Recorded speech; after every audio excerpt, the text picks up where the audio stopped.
All right, here from Idaho is retired Detective Mark Fuhrman. Welcome to the show. Oh, thanks, sir. Great to have you. How's retirement? Well, it's pretty hectic. I don't think I'd ever even consider it retirement yet. I got more on my plate now than I did when I was on the job, I think.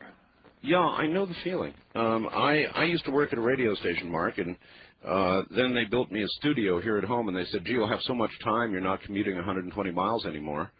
And now I'm where everybody can find me, and I have no time. And you have no place to hide. No place to hide. That's exactly right. So you're staying busy. You're speaking, I guess, engagements, that kind of thing? Well, you know, not really. I did quite a bit of media during the launch of my book, about 6 weeks on TV, and then I did probably, I'd say, upwards of 250 radio shows. Wow. And, you know, after that, I immediately started researching for another book. And at the same time, I've been doing book signings for this book, and I continuously do radio shows, you know, not as frequent, but I still do that. Murder in Brentwood is the book, and I'm sure we'll talk about it in detail. How long were you in the police force? 20 years. 20 years. To the day.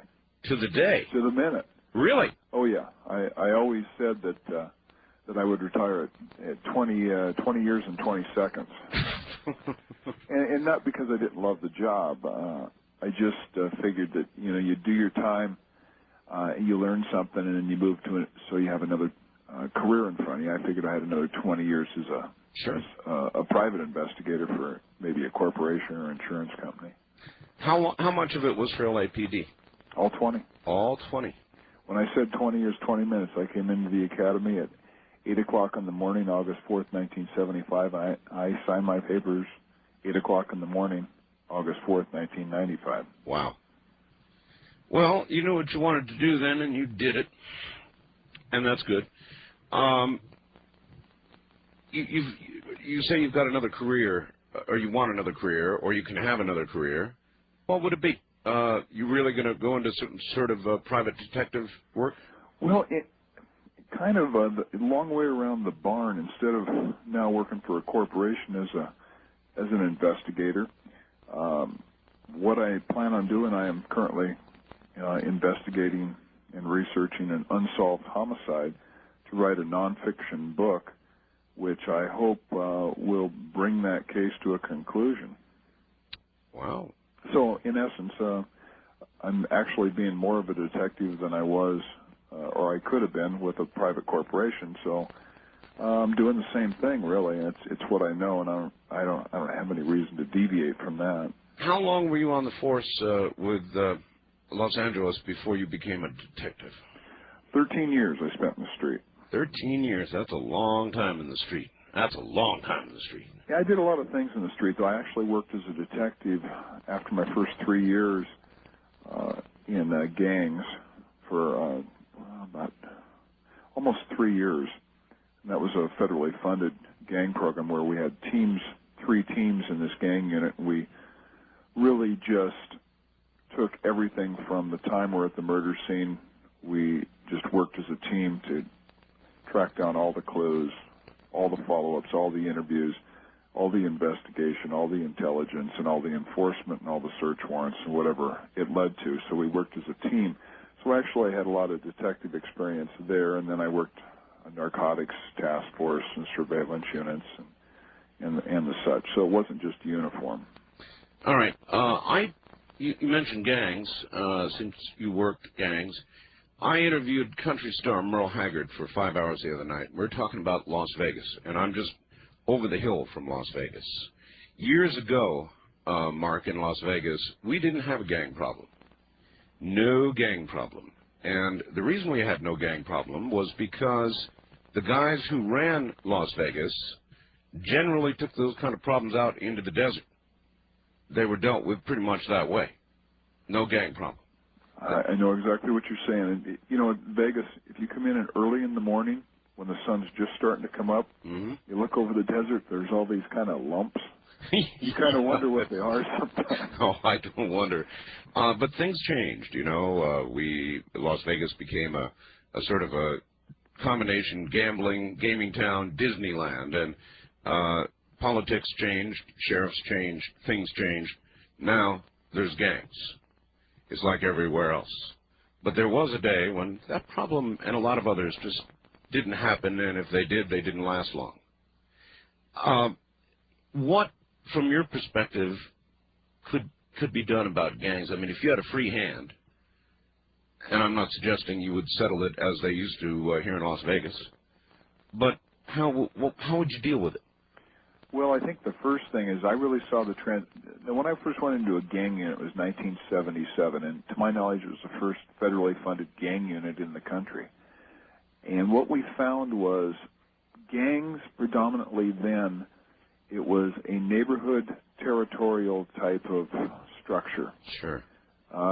Kids that maybe weren't great students or didn't have a great home life, or they were criminals already, they grouped together and called themselves gangs for nothing more than protection and courage. And it became a neighborhood thing. But with the onset of crack cocaine, all the rules changed. And those rules became, money was no object. Before, in 1977, you would have gang members with single-barrel shotguns that were sawed off, single-barrel .22s, Saturday night specials. By 1983, 84, 85, we're seeing gang members with AK-47s and 5,000 rounds, yep. Very expensive handguns, and they wouldn't keep them. They just dropped them wherever they were. They had no problem leaving their weapons. They had more. We had a real money problem, and then there was no more neighborhood or territorial issue. This was making money, which started gang wars, which started people joining gangs for protection and then power, and it just toppled over itself. It was just incredible. So the whole nature of gangs changed, and cocaine did that. Yeah, and at the same time, the federal government put a lot of pressure on organized crime, which did have control of a lot of the narcotics trafficking in the country and how their own enforcement of narcotics would be enforced, if you can understand what I mean, a police force on criminality. Sure. So we had a lot of things going on at the same time that really didn't help out middle-class America a whole lot. And then I guess it became, as you said, a battle for territory, and what they did control they were selling in, and what they wanted to control they fought for. Yeah, and, you know, the downside of that is the people that lived in all these communities are the losers. Yeah. That's their battlefield. So if you had a free hand and they said, tell us what to do about gangs, what approach would you take? How?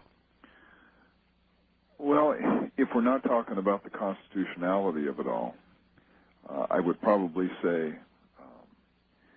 you'd have to pass some type of a law about the collection of people at certain locations or times, the dress that they could wear. I think the first thing is where it all buds and starts is schools. I think all public schools should have a dress code. That dress code should be one type of shirt, one type of pants, one type of skirt, one type of blouse. You eliminate the individuality there. It sounds very institutionalized, but that eliminates really a recruitment of gangs. It also breaks down their identity. Well, there was almost an attempt to do a lot of that with the RICO laws, wasn't there? Well, there was an attempt, but, you know, the same people that don't want their kids involved in gangs are screaming the loudest about, you know, we're not going to have our kids do this or that, and you can't do this or that. You know, you have to give in a little bit if you want to get something out. You know, we've already got a problem. We've got to do something. To just argue back and forth and to do nothing and to try nothing. All right. You said that what was driving the gangs now was the narcotics, crack probably, mostly, but a lot of other narcotics. A lot of people say legalize narcotics, end the drug war, you put the gangs out of business. Oh, you just put them right back in. How so? Well, not only the gangs, but you just gave an injection into organized crime. I'll just give you an example. You have a dealer And this dealer's, let's call him a mid-level. He deals in pure ounces Sure. of cocaine. Today, August 4th, we have the laws that we have right now, and it's illegal. And that ounce, let's just say for all intents and purposes, that pure ounce costs him $1,200. Okay. You legalize it, that pure ounce now becomes cheaper. A lot cheaper. Now he's dealing in pounds because now he can afford it. Now, not only that is, now you have drugs that are controlled by the state. When they're controlled by the state, there's going to be a lax attitude towards the enforcement of even though the illegal sale. And not only that is, you look at all the people that maybe are standing on the fence, and the only thing that keeps them from using narcotics is the law. Sure. Or the way society looks at them. A lot of those people are going to jump in, and it's legal now. Yeah, a lot of those Saturday night parties are going to turn into cocaine fests. And it's interesting. I've never been a narcotics user. I've never even smoked a cigarette. I've just never been interested in it. And the one thing that when you get in arguments with people or discussions, I don't care however you cut it, they say, well, alcohol. Well, when I go in to a Mexican restaurant and have some chips and salsa and I have a beer with lunch, I don't go into that place to get drunk. I have a beer and I walk out. Sure. When you use a narcotic, I haven't found one person yet that's told me that it really tastes good, or they really love the smell, or it really makes them feel nice and full. It's one of these things is they're after the high. The high, sure. So you have a lot of people out there that are going to be doing things quite legally that they're probably not responsible enough to be doing. What about pot? Do you separate that at all? No, I don't, because it's the same thing. Is somebody going to tell me they eat this stuff and it's really a good meal? They're doing it to get high, and I don't care how well they can operate themselves or a car or anything else.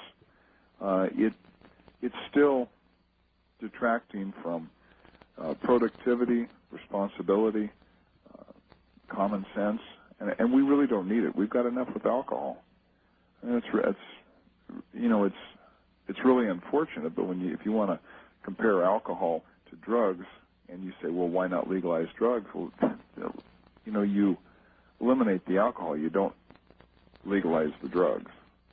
So you might even be in favor of another prohibition on alcohol. Well, we know that didn't work, and I'm not in favor of that. What I'm just using it as an example that it's not going to work. It's the old thing where you have a group of people of 20 people that get a certain privilege in a corporation, and then 250 people see this privilege and go to management and say, we want this privilege because they have it.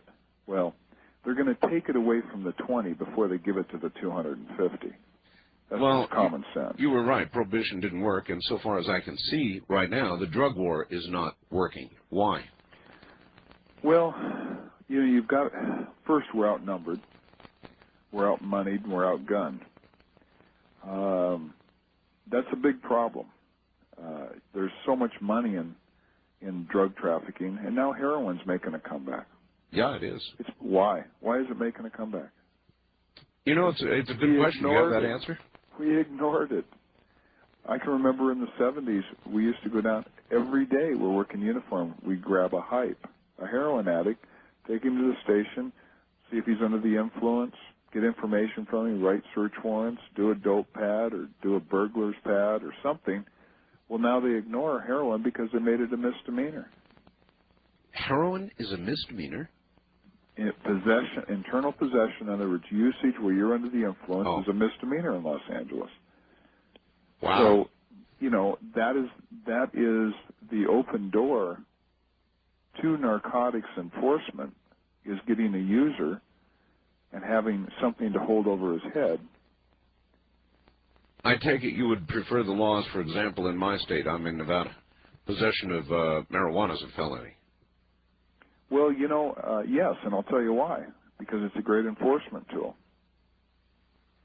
And by that I mean you bring somebody in with a small percentage of marijuana, you might be able to work that suspect to either give you a dealer of cocaine, right, some type of a robber, a burglar, a receiver of stolen property. You know, you could really work it into a lot of things. You bring somebody in where marijuana is a misdemeanor and almost always a ticketable offense under a certain amount, you don't have a hook. You just break down a lot of the ability to policemen to work the streets. A lot of people criticize deals. You know, as you just said, you've got the leverage. You've got somebody, you've got a felony, holding it over their head. They're going to give you information, and they know they're going away for a while. But a lot of people criticize those deals. You get them in there, and you literally cut them loose for giving you the next guy in the food chain. Well, yes and no.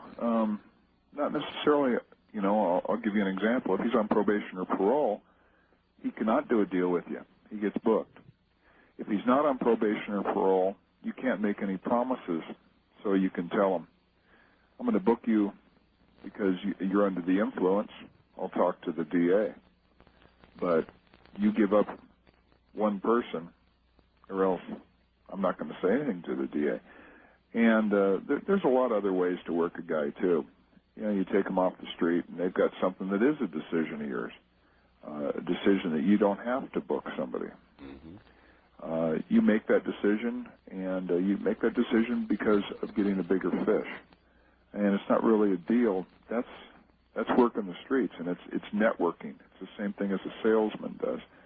You know, you're after the bigger fish because that's the one that's trickling down all the dope. All right. Hang tight, Mark. We're at the bottom of the hour. You've got to rest. I shall do the same, and stations will do whatever it is they do during this period of time. I'm not exactly sure about that. My guest is retired Detective Mark Fuhrman, and we've got a lot to talk about with him, including what it's like to be a cop.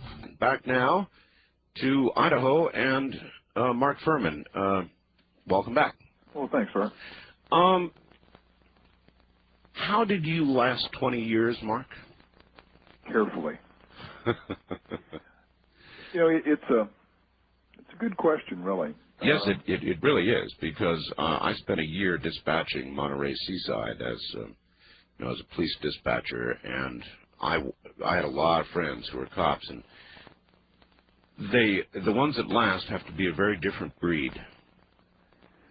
Yeah, I think you have to be somewhat of a not a chameleon, but you have to adapt. It's almost like it's a metamorphosis.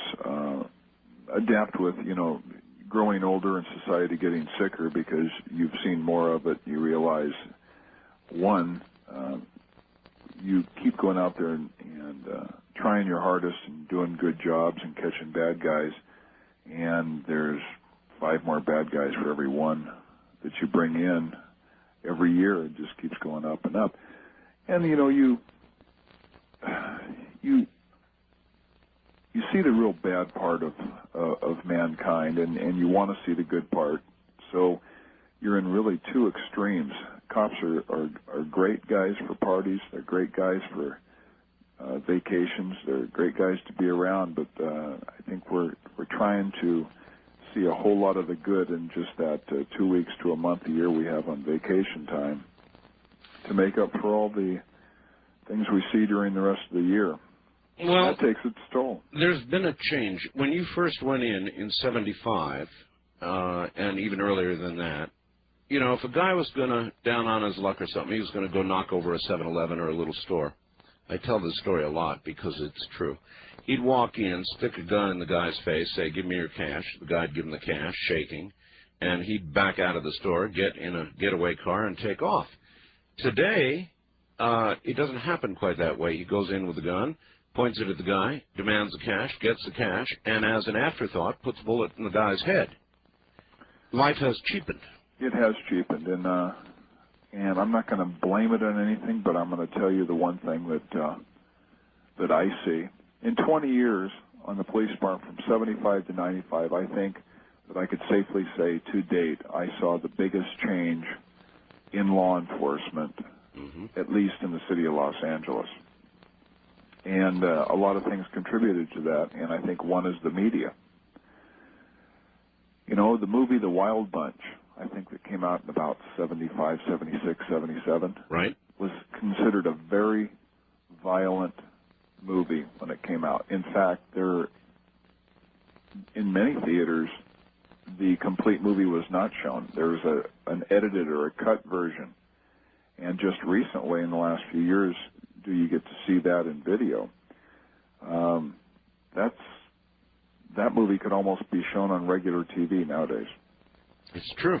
And I think special effects, they're not special effects anymore. It's even better than a real murder.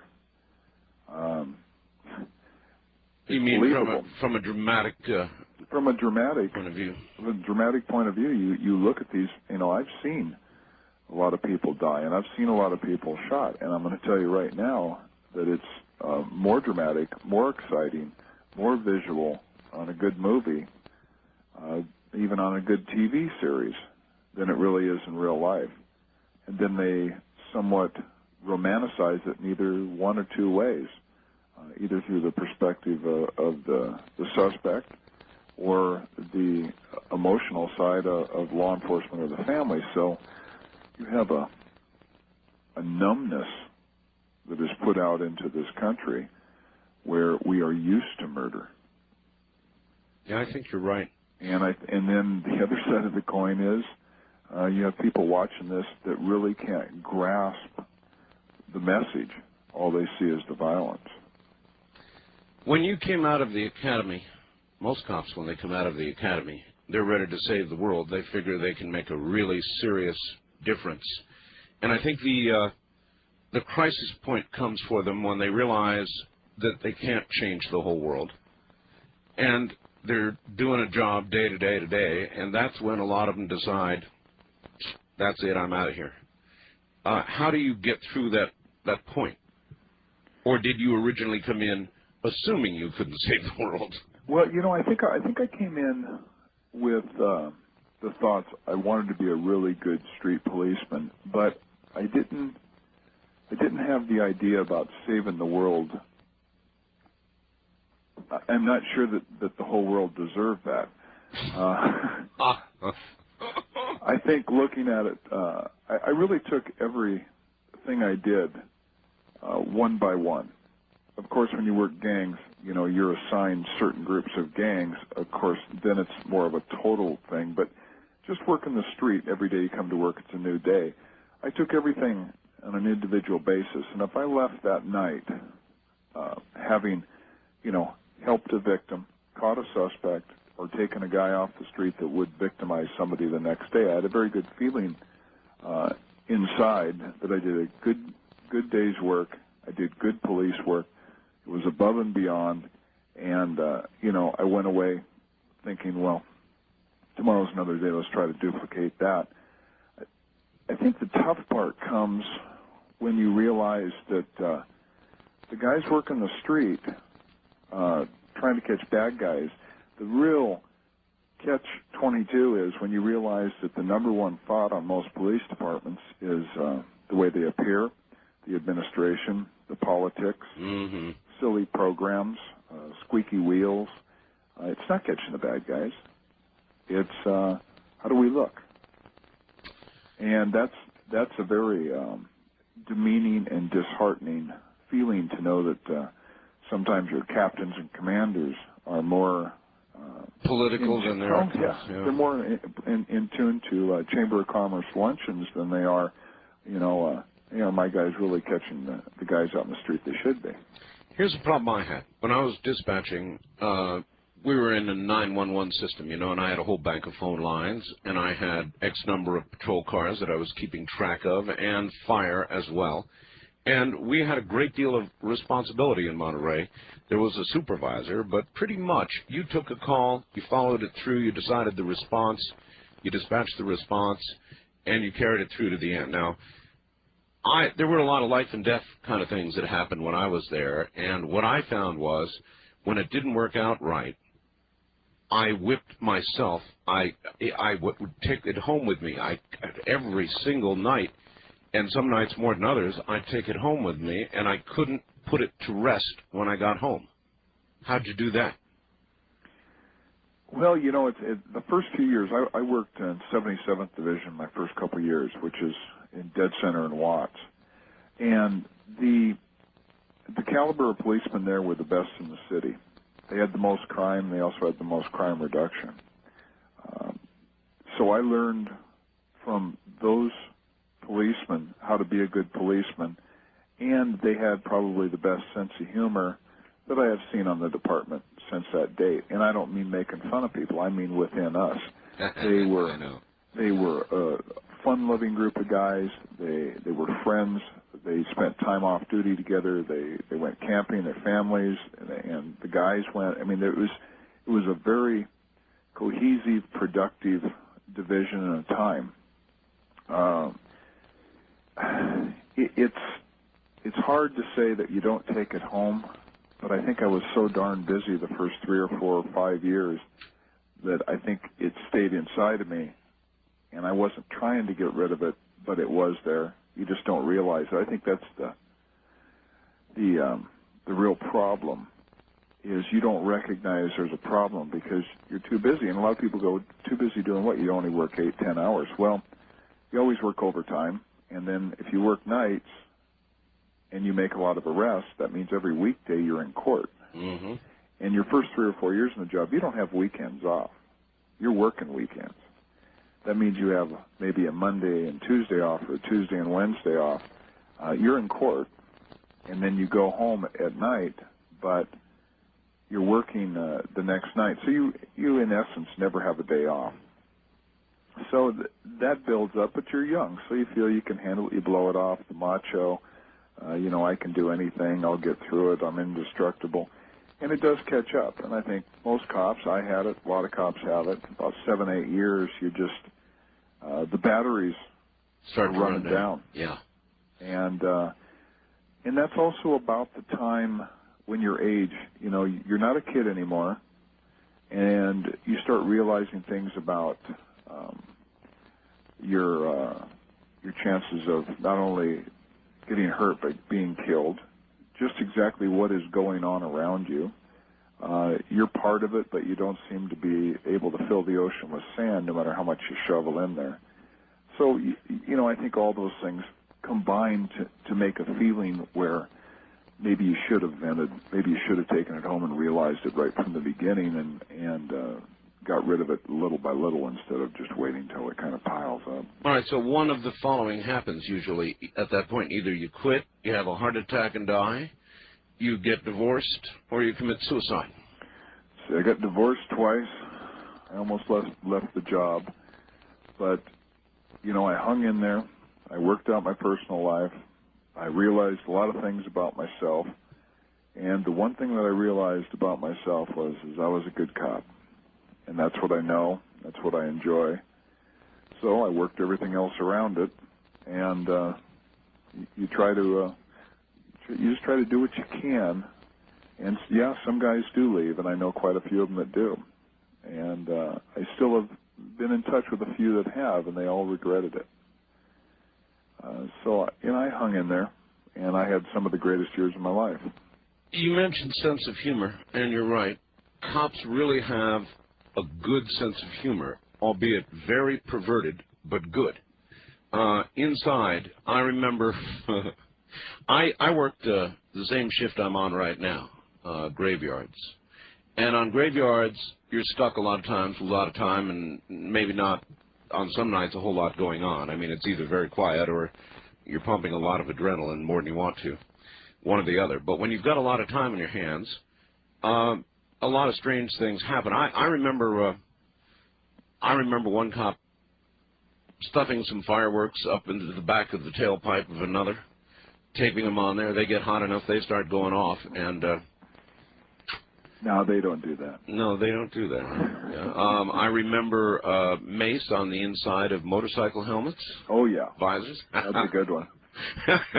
All that kind of stuff, on and on and on and on.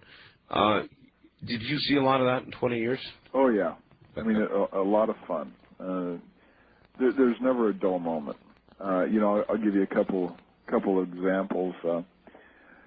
When I was working gangs, we had 3 gang members that were down. They were shot and killed.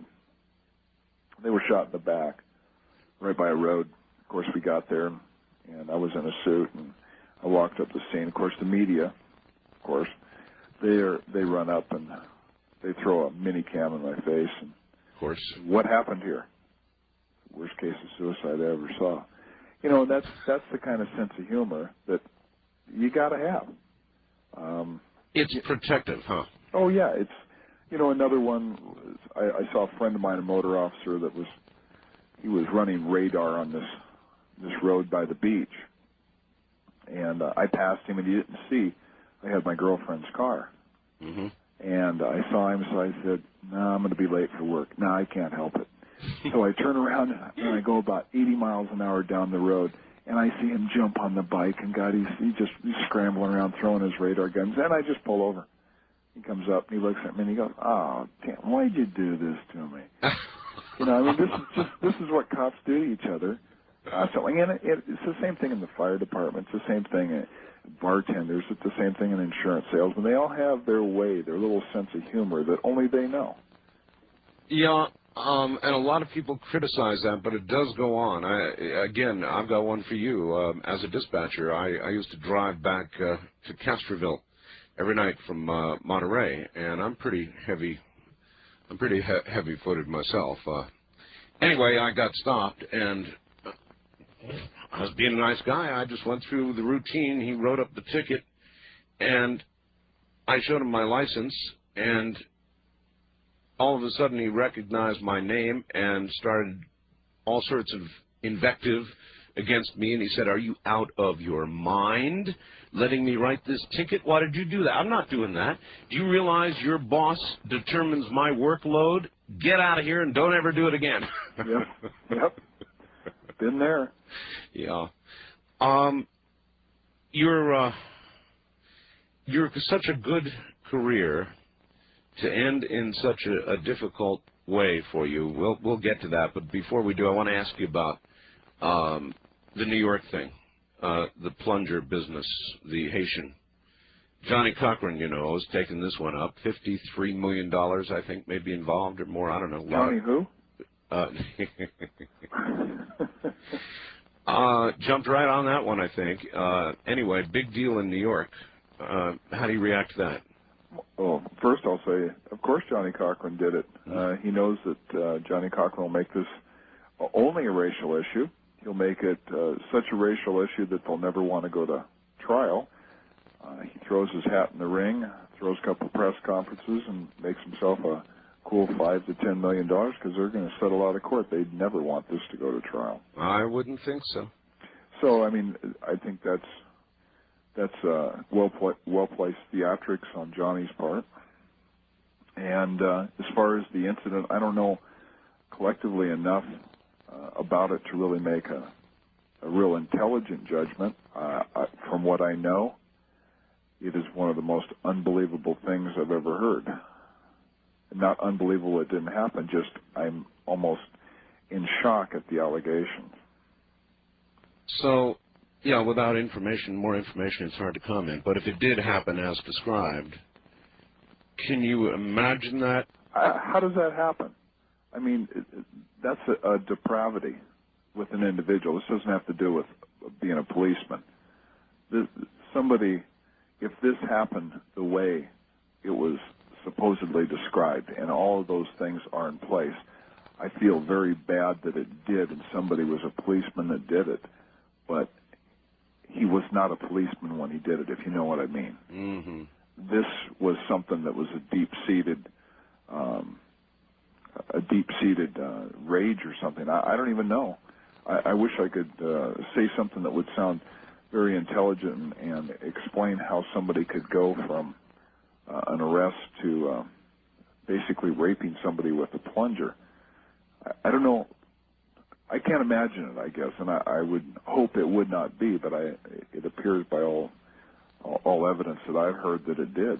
So, Thin Blue Line was a really good title. It is a really thin line, and there really are bad cops, and there really is a thing among cops that, to a pretty good degree, they'll protect each other. There's absolutely no question about it. I mean, they'll cover for each other. Code of silence.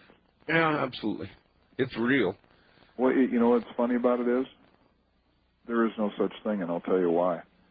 Because if there's a code of silence on the police department, then every mother that goes to court and testifies and gives her son an alibi, that's a code of silence. The neighbor that looks out the window and won't talk to the police, that's a code of silence, even though their relatives are the victims of those very suspects. That's true. You have a code of silence in corporations. They look at sexual harassment, That's right. embezzlement. They watch employees stealing out of the till. Is this not the code of silence? It is. We're talking about a human emotion that they don't want to get involved and drag themselves into somebody else's mud. That's what people call a code of silence. I think these cops, I think at the 70th precinct in the Bronx, isn't it? Right. You know, a lot of these guys are going, no matter what they know about this, they go, I don't want anything to do with this. I'm not going to comment one way or another. Oh, yeah. They're going to say one thing. I didn't arrest this guy. I didn't see anything. I didn't participate. I don't want anything to do with it. That's not the code of silence. It's everybody going, I don't want the heartache. I hear you. All right. Hold on. We're at the top of the hour. Rest, grab a cup of coffee, do whatever you want to do, and we'll be back. Mark Fuhrman, retired Detective Mark Fuhrman, is my guest. Not so retired, pretty active, actually. And we're talking about being a cop, and yes, we'll talk about, of course, the Simpson trial, his book, Murder in Brentwood, and he's got another one coming.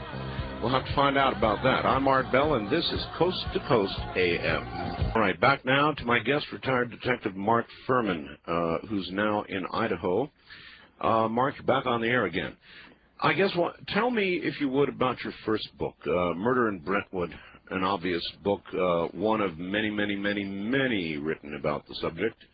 What made you decide to write it, and tell me about it? Well, you know, when I retired, I knew quite a bit of what happened and didn't happen in this case. And I kept it very close to the vest. I kept it to myself. Even my good friends, when this book finally came out, go, how did you not tell us? You know, my response was, you didn't need to know. But when the political climate, I can take so much heat, and I did. And I went to Idaho, and I'm working, and I'm retired, and I'm leaving everybody alone. I'm not saying a thing. Is everybody leaving you alone? Yes, they are. And even then, I think, you know, of course you had reporters, and you had people that came to town. They wanted things, but I wasn't saying anything to anybody. But when they indicted me for something that wasn't even a crime, that to me was the last straw. I did my part. I went away. I was out of sight. I was out of mind. I was not going on TV. I was not going on radio. I was doing nothing. And I had so many things, and some things I still haven't told. But when they did that, I said, that's it.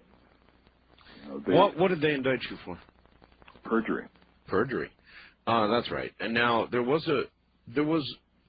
not long ago some sort of, I remember the press on it, some sort of pushing incident where you allegedly shoved some kind of reporter or something.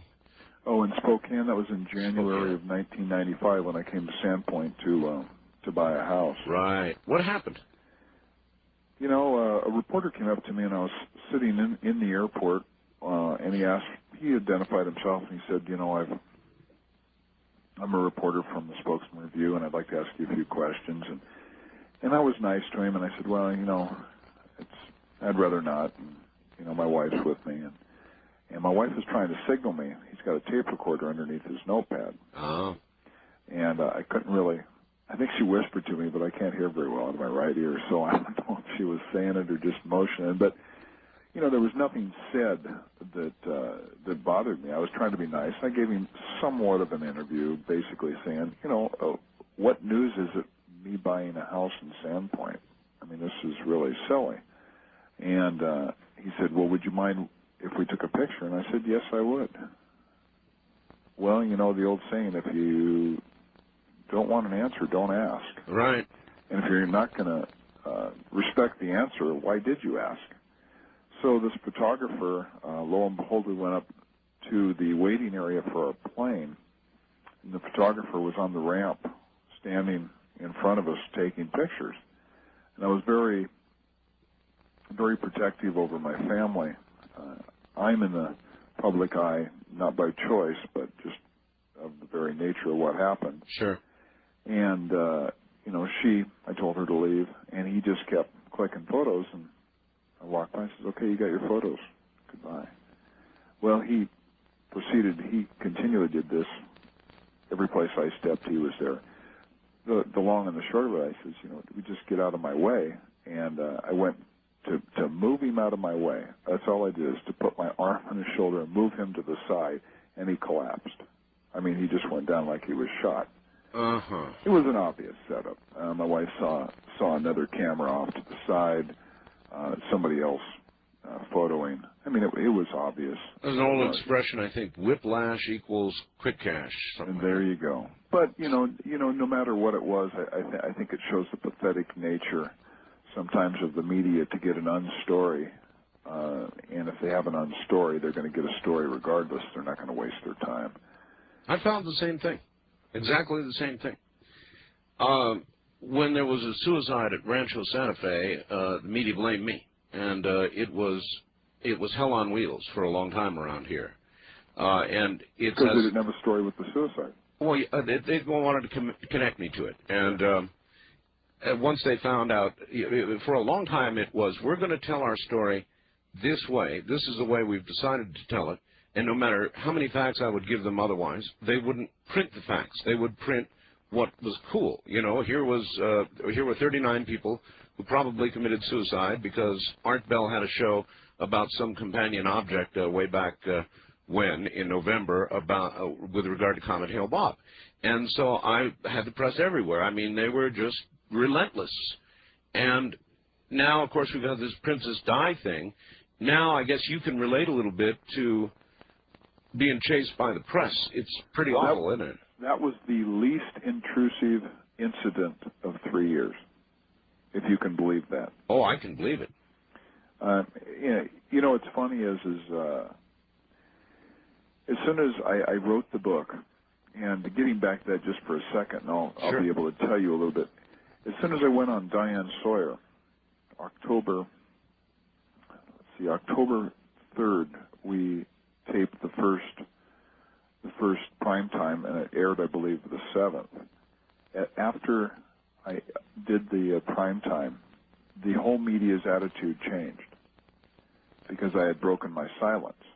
And now the exclusive was out the window. Diane Sawyer owned it. Right. So now we're all playing catch-up. Now we have to show Mark some respect, or he won't say anything to us, because now we know he will speak.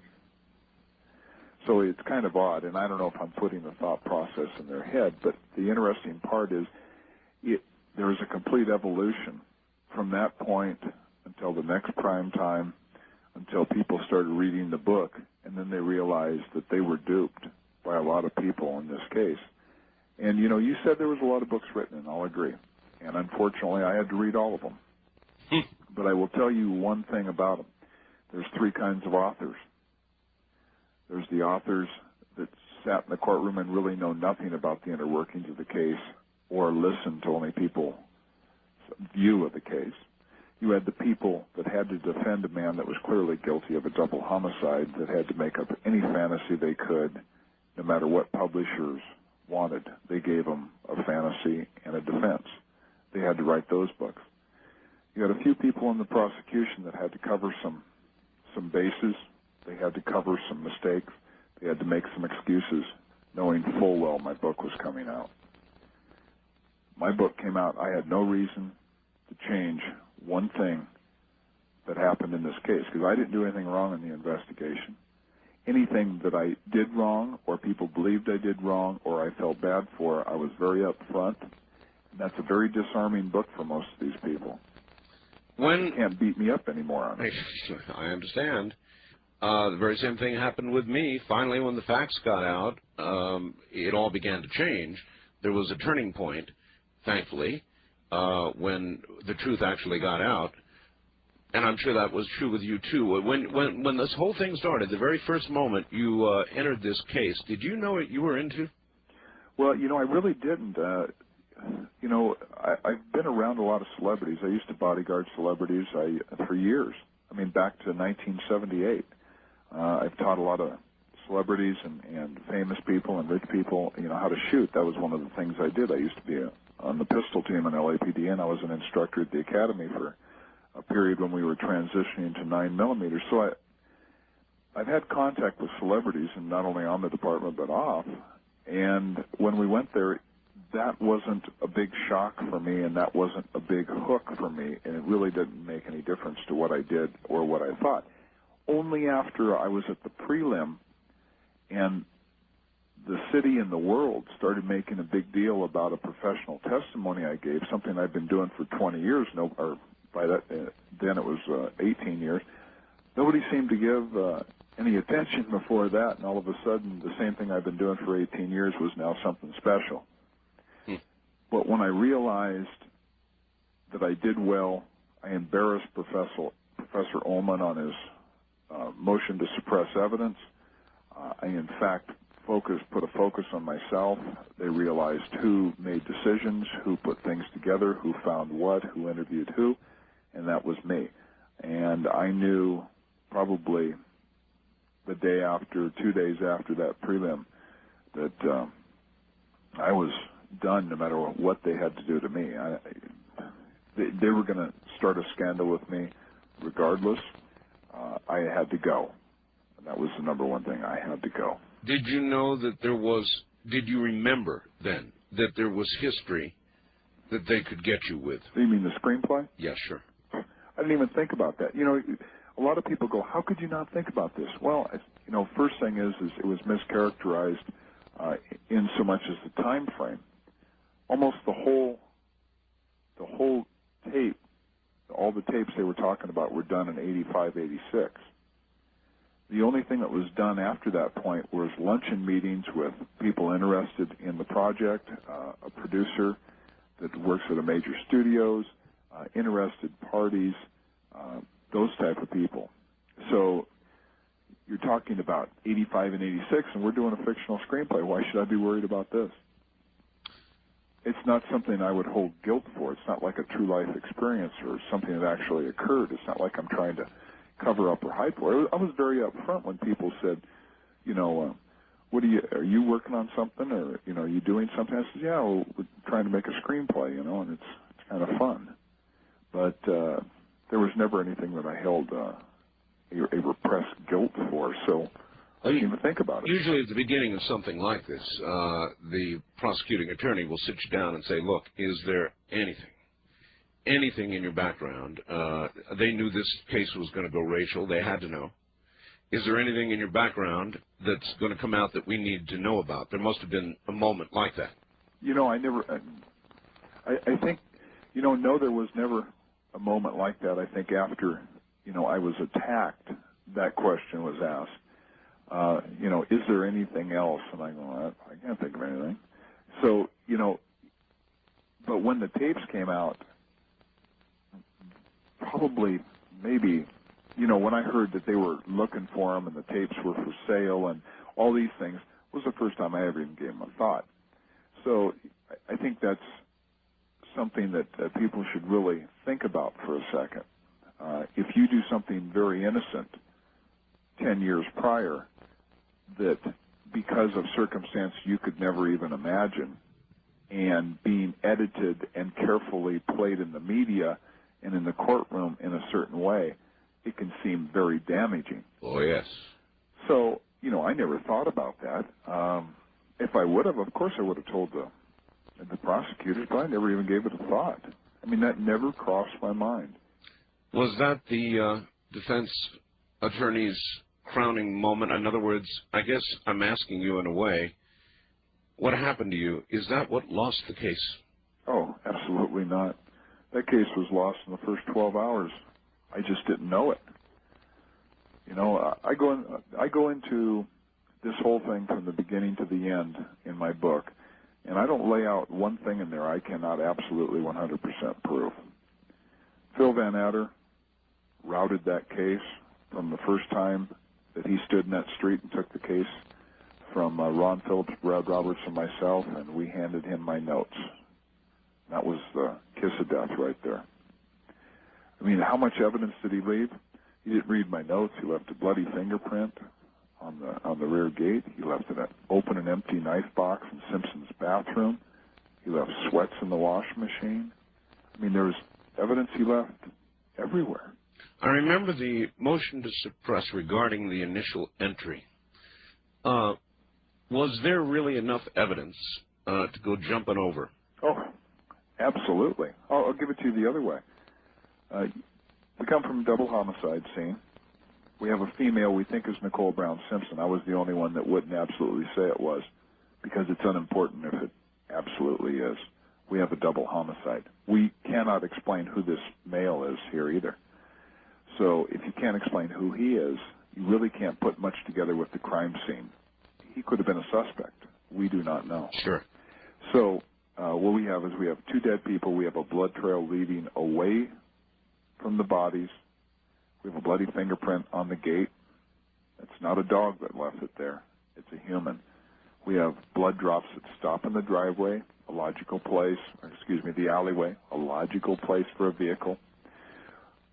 We go up to the Simpson mansion, I think, quite improperly. I would not have done it. Lang and Van Adder were now in charge. They said, can you get us up there? I checked the address with a patrol officer. I said, yeah, I can get you up there. Why would you not have done it?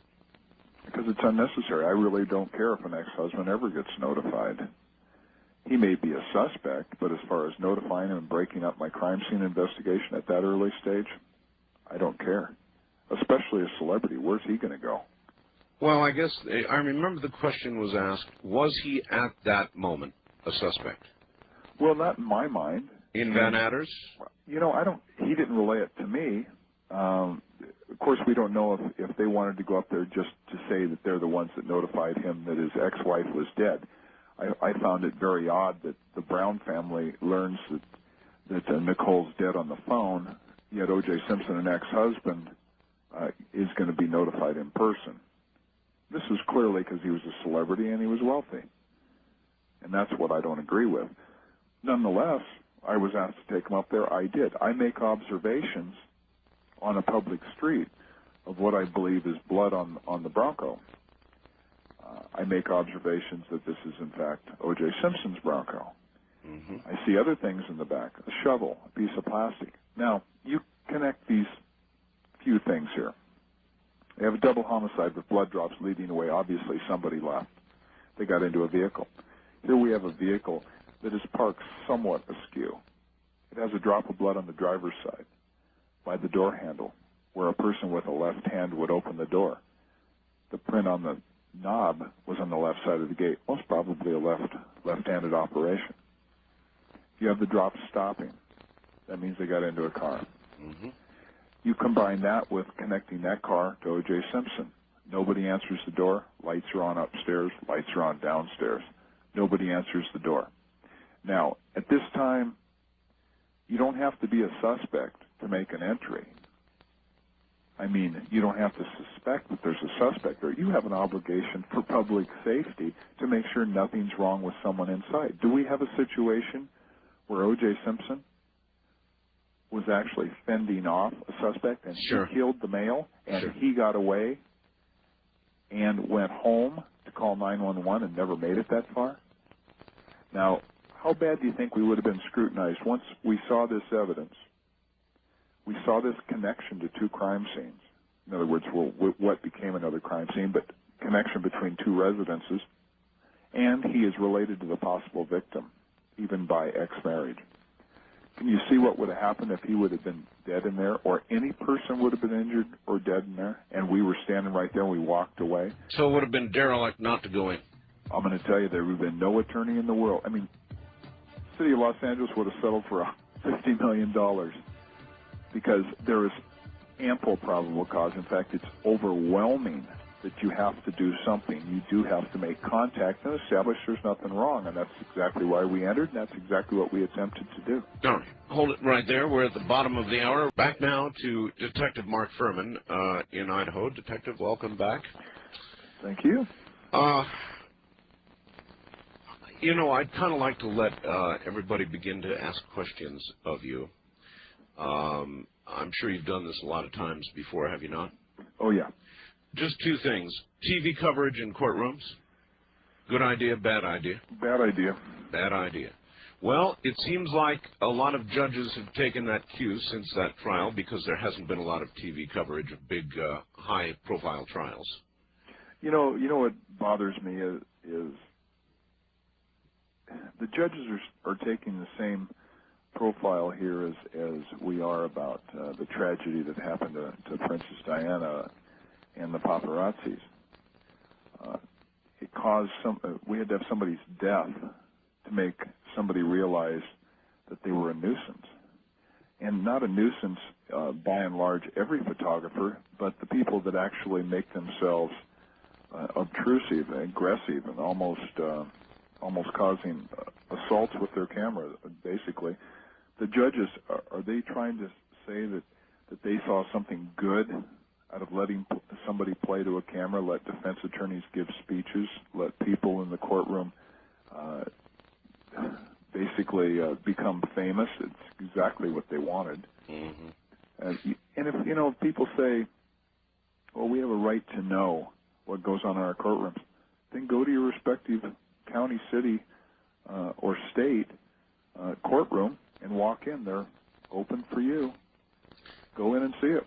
It was a particularly hard public lesson, too, and it dilapidated a lot of faith in the justice system to watch all that unfold.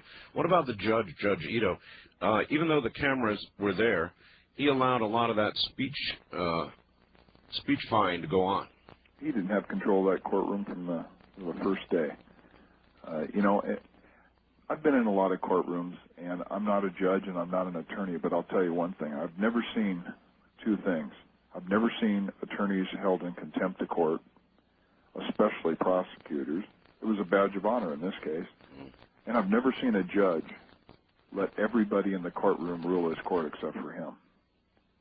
I think the clerk had a better grasp on what was going on in that room than the judge did. What about the prosecution? Did they make any fatal mistakes, in your opinion? Well, I think they did, but, we're talking in hindsight. I'd say, if I'm taken back there, I think realizing that the judge was making some horrendous errors in his motions and in what he allowed in the courtroom, I think there should have been. And I conveyed this then, so I won't say this is hindsight. I actually said it then. The motion to ask me racial questions in this case was totally irrelevant. And once the judge allowed that questioning, he overruled himself, by the way. On a Friday, he told the defense that if they cannot show that there was any evidence tampering or planning of evidence by Monday, they aren't going to be able to question. Then he overruled himself by Monday. So it's interesting that I went to Marcia Clark once the ruling was in that they could, and I said, appeal it.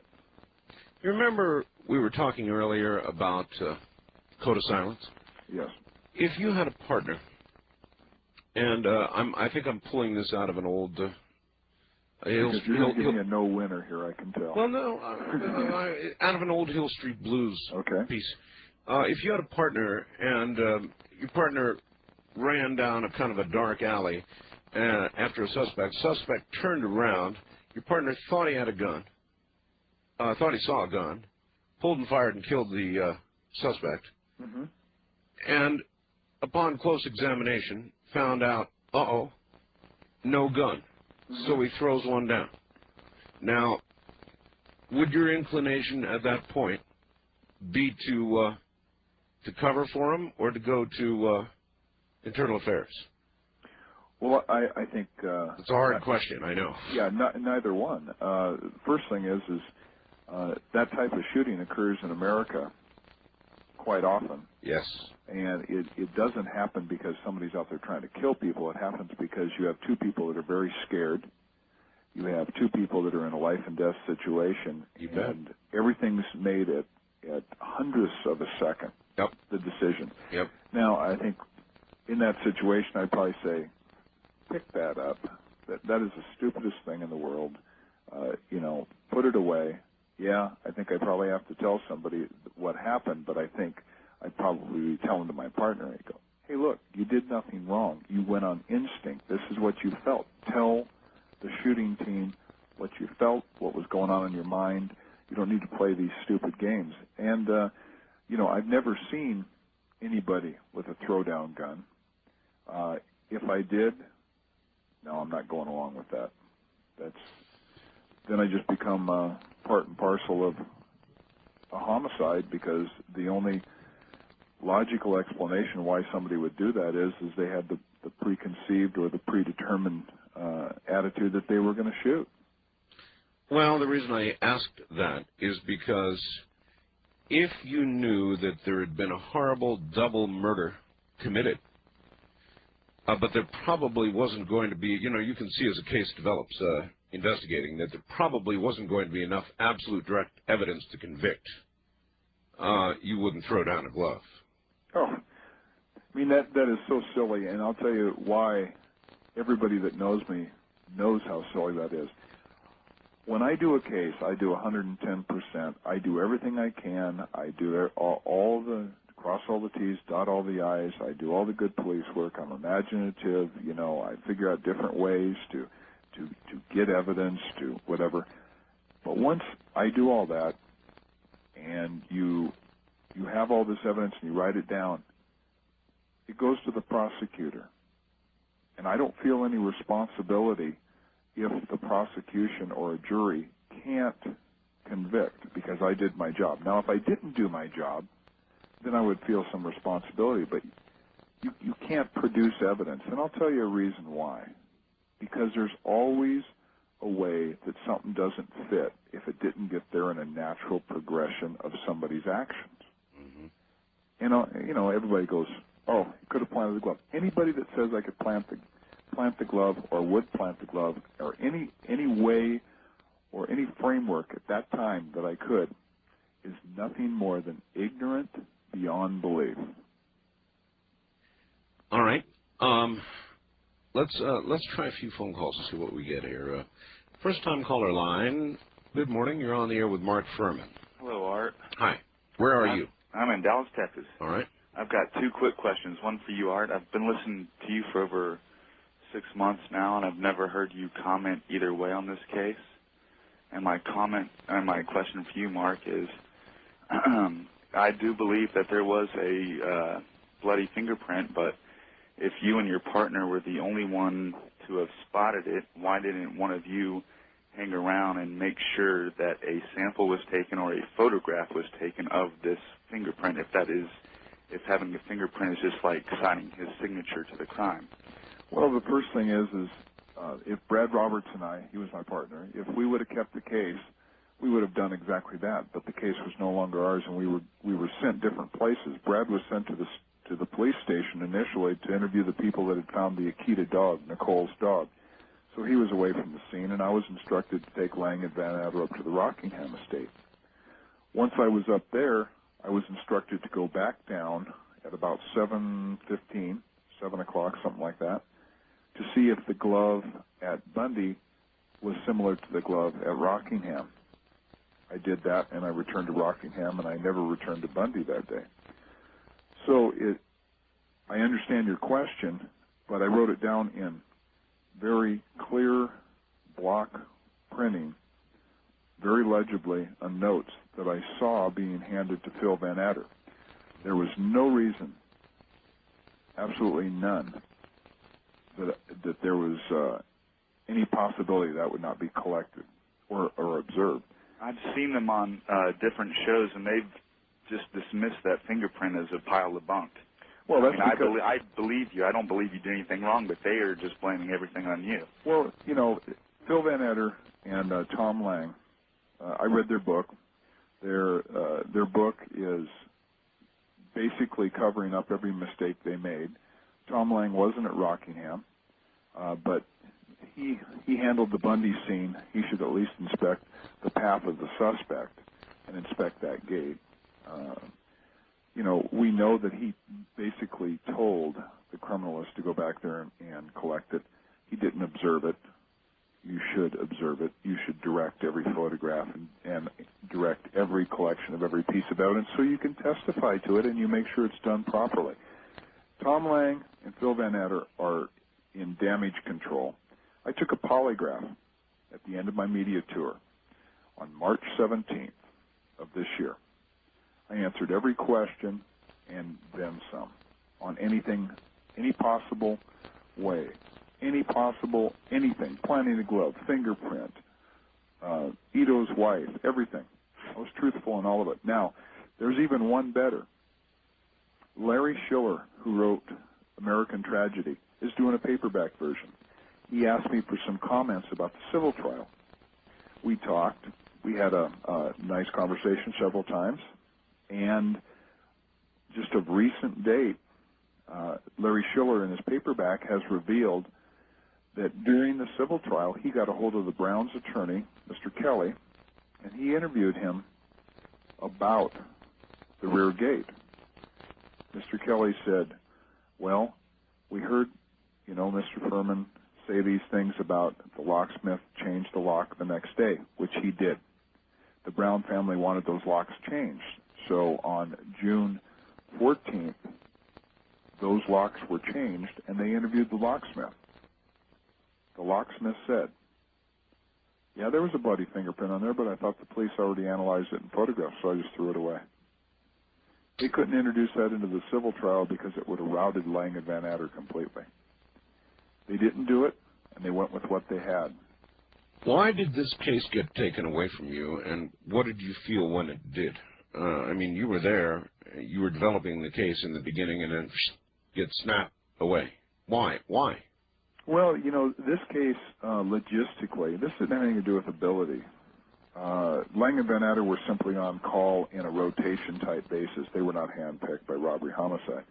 But robbery homicide doesn't handle cases on a geographic type of assignment. In other words, in West LA, if there's any murder, we handle it. No matter how many there are, we have to handle it. Mm-hmm. Robbery homicide can pick and choose. Not only that, they have about 25 homicide detectives that can work one case if need be. The logistics of this case, just on the onset, if this was Nicole Brown Simpson, even before O.J. Simpson was a suspect, would be astronomical media-wise. Just for that fact alone, robbery homicide took the case on the recommendation of the West Bureau Chief, Chief Frankel. Had nothing to do with ability. As far as feelings that I had, of course I wanted to keep the case. It would have been a very interesting case. Sure. But once I realized that this is probably Nicole Brown Simpson, I knew this is going to be taken away. It's just a matter of when. So you do your job well up to a point.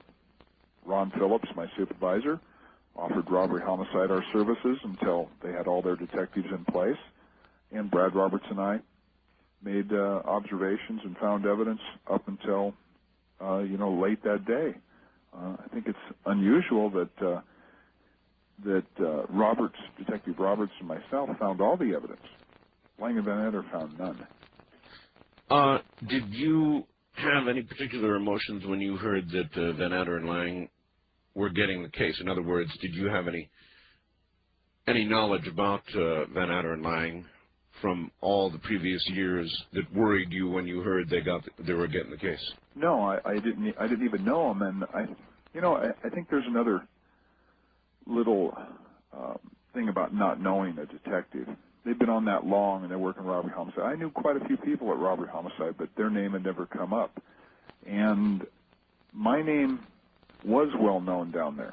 I had been on 2020, I think almost 2 years before, because I was one of the people that really understood and was very successful in investigating carjackings. So my reputation, robbery homicide, was already well thought of. But their reputation didn't precede them, which in hindsight is kind of odd. This is totally off subject, but you said you used to train people how to shoot, how to use a gun. Yes. Tactically, I presume. Well, you start with the basics, and then you work up to what their function for wanting to learn is. What is your attitude about this this new thing? I have it in my state where you go take a course and you can carry a gun, carry permits for civilians. How do you feel about that? Well, I'm not sure. I think that depends on the individual. I think, when I taught somebody how to shoot, no matter how rich they are or how competent or how much experience they had in life, I said, you have to understand one thing. If you pull this gun out, you better be ready to use it. That's the first thing. And the second thing is you better be ready to give up everything you own, because quite probably you're going to be sued. Mm-hmm. And if you pull the trigger and you're wrong on who you shoot, or that bullet goes through that person and hits an innocent bystander, you're not a law enforcement officer. Your intent can be transferred, and you're liable for every person and every injury you occur. And God help you if you shoot a juvenile. Is there really that much difference between a civilian carrying a gun, responsibility-wise, and a cop who's carrying a gun? Is there, absolutely. In what way? I was told by my instructor that there really wasn't a lot of difference. Is he a cop? I had been a cop. He why, said, why isn't he a cop now? I don't know. What he said was that... Good question, though. It is, yeah, but the basic rules apply. It's a good shoot or it's a bad shoot, and the same rules apply. In what way do they not? Well, I'll give you a great example. A 2-year policeman and an 18-year policeman. Who do you think has the most experience, can sense the most things, has the ability to see a situation deteriorating very fast? Of course. Or the other thing is who has the experience to know he must react now or he will be shot. And this is a situation the civilians have absolutely no possibility of encountering unless they're a victim, maybe one time, which is one of the precipitating reasons that people want to carry a gun. They've been victimized. That's right. Now, they don't get the training. I don't care how much training you get as a civilian. You're not going to get the training that a cop gets in 1 month working a car. Well, that's true, and it's also not ongoing. In other words, you take the course, and you probably forget most of what you've learned in the first few months or year. You don't think like a cop. No, that's right. You don't walk into a liquor store off duty and make sure you look in before you walk in the door. But you just walk in the door. But if there is a shooting, pretty much the same rules apply, don't they? No? A policeman, if he sees on or off duty, if he sees a felony in progress and there's a life-threatening situation, and he shoots the suspect with a gun that's holding a store owner at bay. Okay. And that bullet goes through that suspect and 3 other civilians. His intent can't be transferred. In other words, he's not liable for those people because he acted in good faith in the scope of his duties, because once he takes action, even off duty, he becomes on duty. The city would not be liable civilly? Oh, maybe civilly, but we're talking criminal. Criminally, all right. No criminal liability but then. The city will still protect the policeman. He will, if there's, of course, anybody can sue anybody, but the city will take care of it. He'll provide an attorney for the officer to represent him in any action. They'll pay for everything. You know, it's not something he has to worry about. Now, take a civilian, same situation. You better hope that the guy you're shooting is a suspect. Mm-hmm. You know, when you go in and everybody's got civilian clothes on and somebody's got a gun, it isn't always as it seems. What if a policeman goes in there, store owner's being held at gunpoint, he, in turn, prones the suspect on the ground, and the only thing you see is a guy in plain clothes pointing a gun down at the floor. Well, the cop's got the suspect prone down at the floor, and you shoot the cop. Yeah, that's true. These are things that you just don't key on as a civilian because you're encountering this maybe one time in your life. That's absolutely true. Mark, hold on. We're at the top of the hour. Back now to Mark Fuhrman.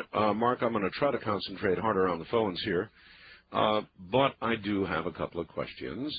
One comes from by fax, in Houston, Texas. Charlie wants to know, and so do I actually, about what you think with regard to the whole Princess Di thing. In other words, here they've got a Mercedes, reportedly an armored car, going 120 miles an hour in a tunnel, trying, allegedly, to escape these paparazzi folk.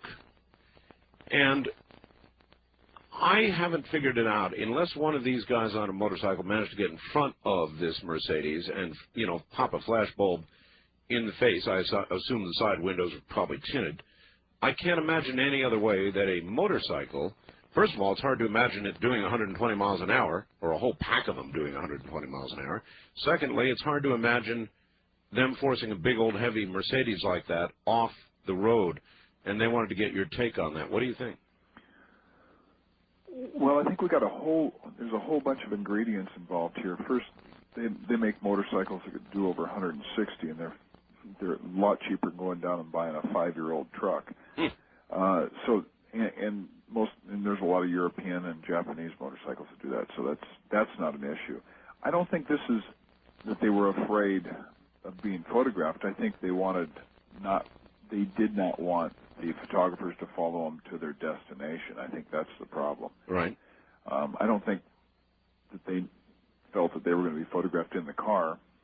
And then if what is true from what I hear on the news, we had a driver that did not think he was going to be working any farther, that he was under the influence of alcohol quite significantly, which driving and judgment go out the window. And, the funny thing is, the old thing is somebody starts running, so somebody starts chasing them, or, it's kind of silly, but if they're chasing you, the first impulse is to run away. Sure. Not stop. So I think there's a whole combination of things that kind of went into an international tragedy. I think we can say that, I've heard all these arguments about, celebrities want this, and, their whole bread and butter is creating this frenzy about them to get them in the media and keep them in the media. Yep. I would say that's true. But I think there's just a little bit of respect for privacy. It's one thing if they're going out and announcing, we are going to be here, I'll make a press conference, I'll be available for questions. There's a big difference between that and a private romantic dinner with somebody that you're dating. I think the same thing is over the years we've seen Princess Di's photograph on vacation with her children. Very fuzzy photographs taken with hundreds of millimeter lenses. Sure. They're hiding in the bushes in the middle of the Bahamas or in Monte Carlo. Aren't we going just a little bit too far there? Are we creating a paranoia about private moments, and when you really want to make them private, you have to go to the extremes of trying to have a completely armored car, tinted windows, a bodyguard driver, and you want to evade these people that continually probe and prod at every movement you make. I don't know. It's a big mess, and I don't think anybody's going to solve it by a law, and nobody's going to solve it by guilt. It happened, and I hope some people realize that they can probably get what they want if they just are a little more patient and a little more respectful. All right. So it's just a tragedy. I mean, we've got a drunk driver. The level at which they declare you legally drunk in Britain is a little different than it is here. How much? I think it was 0.175 or something like that. It was 0.23 from what I read in the paper. Really? 2.3? That's what I read in the paper. By our standards here, what does that mean? 4 times. 4 times? Yeah, 0.06 in California is called presumptive limits of under the influence of alcohol. Now, that blood alcohol level combined with your tests that a traffic expert would give you, in other words, on your abilities at driving that vehicle, that could be presumptive limits of driving under the influence. I've heard a lot of people say that they think probably most of the people in that car might have been tanked, and that's the reason they didn't notice the driver was. at that level of alcohol in the blood, should they not have noticed, had they been fully sober and aware, that he was not? Well, you know, it's great to say, but I think we can all put ourselves having a good time at a dinner and, you know, having a bottle of wine, and they're being responsible, not driving, because the driver that is normally there for them and is normally very effective and proficient and responsible, because he isn't, I'm not sure that's a responsibility to notice those things. I'm sure they just called the maitre d' and said, get the manager, have him get him in a car, we want to take him. I mean, these are rich people. These are not people that go chase this guy down by themselves and say, here's the keys to the car. Yeah, just a tragedy. All right, wild card. It is, and we can't stop tragedies. I mean, look what we do. Every time there's a tragedy, we try to make a new law. You know, Flight 800, now we're making laws about luggage. Princess Diana dies. You know, now we're going to try to make laws about photography. No, I don't think that's not going to work here. It's not going to. None of it's going to work. The justice system is fine. Photographers are going to do what they do, and if somebody wants to do something to an aircraft, they're going to do it. That's fact. Wild card line. You're on the air with Mark Fuhrman. Hello. How you doing today, sir? Okay. Where are you? I'm in Twin Falls, Idaho. Okay, not far from Mark. No, it's not. We're down in the southeastern end, and he's way up in the northern end. And to qualify myself, I was born and raised in North Florida, South Georgia. I don't think Mr. Fuhrman is a racist by any means. And I would have one question for him on that subject. It has come to my attention in the very distant past that there was a black man that was charged with a crime. And this is the reason I'm saying he's not a racist. But Mr. Fuhrman was one of the men that went out of his way. I can't remember the name of the gentleman. Eric Harris. But Mr. Fuhrman went out of his way to prove that this black man was innocent. And I think that in itself stands to say that Mr. Fuhrman is not a racist, regardless if he decided to live up at Sandpoint. I don't care. The fact that he went out of his way to help a black man. All right. Well, that brings up a really good topic, Mark. Might as well cover this.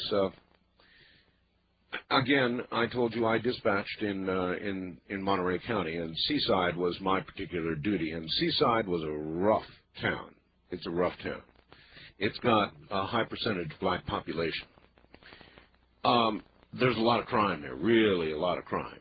And it's a really thin blue line, because if you're out there on the street and you're seeing black crime all the time, pretty soon you begin to associate black with crime.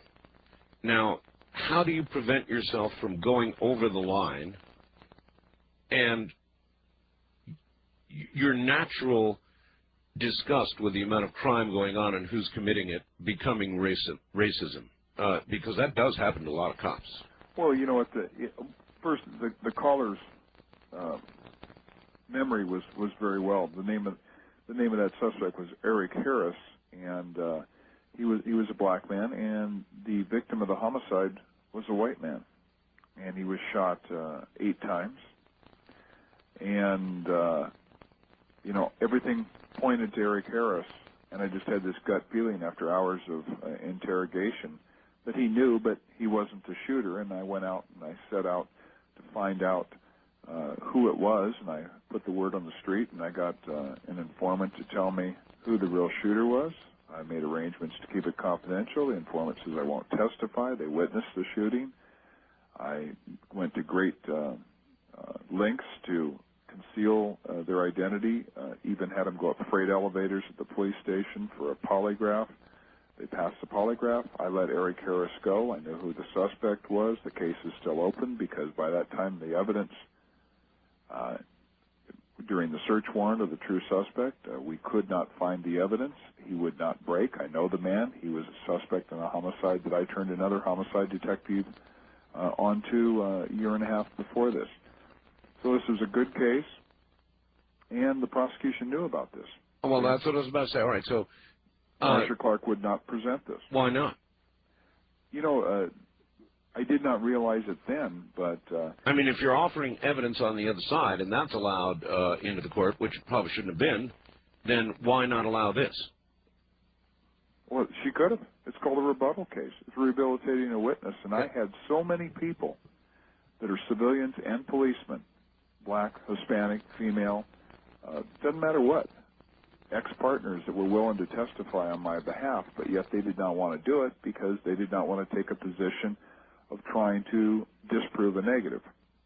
Yeah, but once that had been laid out the way it was, they had an obligation to go after that. They had to go after that, it seems to me. I think you're right. I think the obligation started with Marsha Clark trying to apologize for having to prosecute O.J. Simpson in her opening statements. I think at that point her mindset, whether it was obvious or not, it surely is now. All right.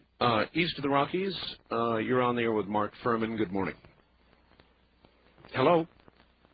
I guess you're not. West of the Rockies, you're on the air with Mark Fuhrman. Good morning. Yeah, good morning, Art. My name is Jack, and I'm on the Oregon coast. All right. And, yeah, good evening, Mark Fuhrman. I didn't think I'd ever talk to you for any reason, but since I'm able to, yeah, I thought that the Brentwood slashers trial was pretty pathetic, because I know I saw more than the jury did. But I looked at, in fact, I saw all of your testimony, and I didn't see anything really wrong in your testimony at all. The one thing that did bug me, the only reason I did call, was the fact that they asked you a question having to do with your position. This is, again, racist, to do with the fact that you felt that blacks were, well, they implied lowlife.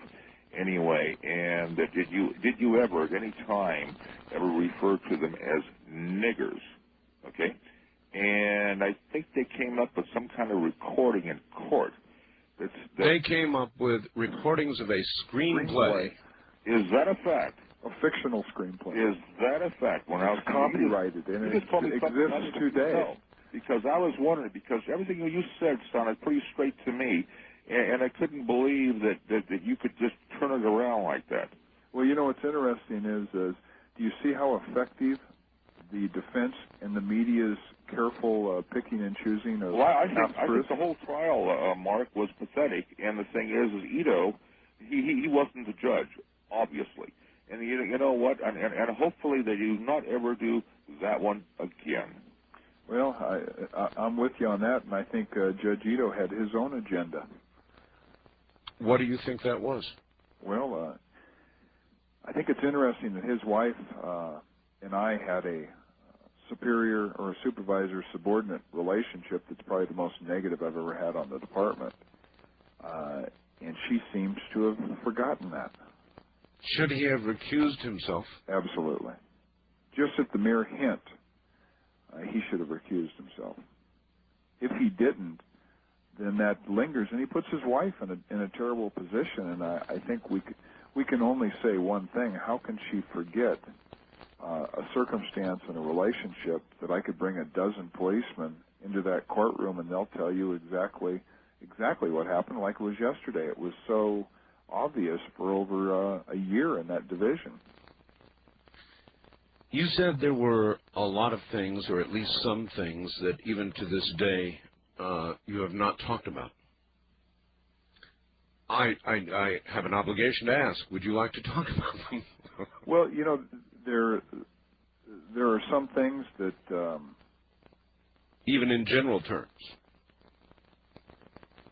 Van Adder is not what he truly wants to be. He's even worse than the performance he put on TV when he was trying to defend himself against not allegations, but the facts that I presented in my book. And I wrote 3 more chapters and an epilogue for the paperback that's coming out in December, and I lay out not only the second search warrant where Marsha Clark was knee-deep in deception, but Phil Van Adder.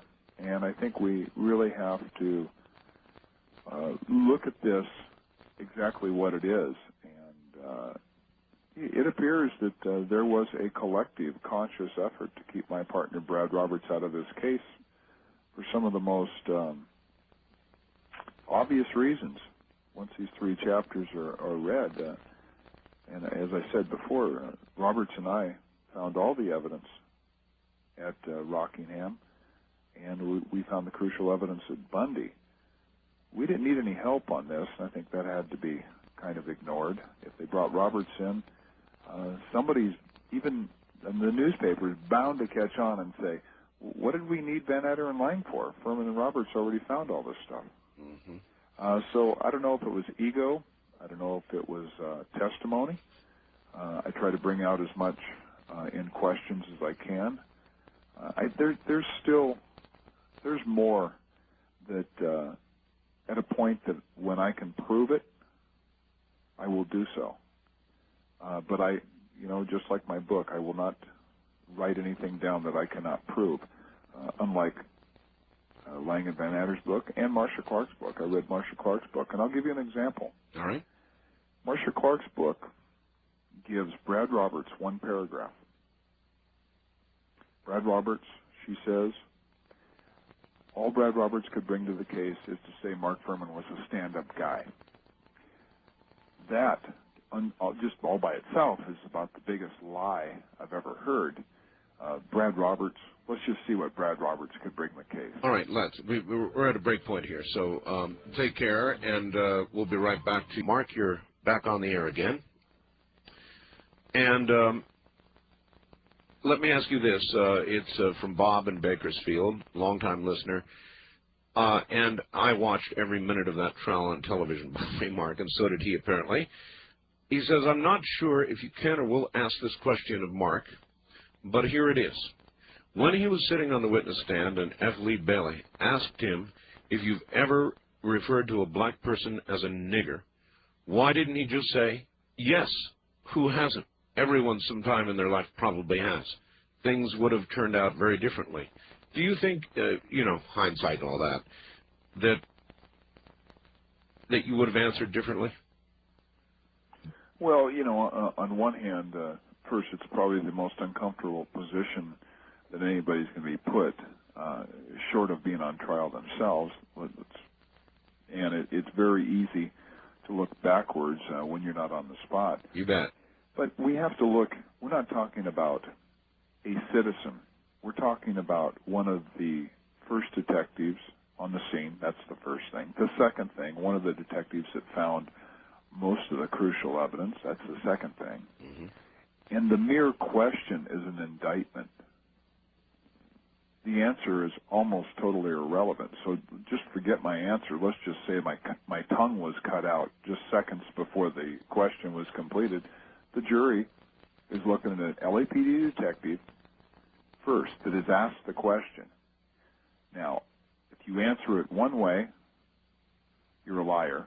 And if you answer it the other way, you're a liar. Yeah, or a racist. Well, either way, you're a liar.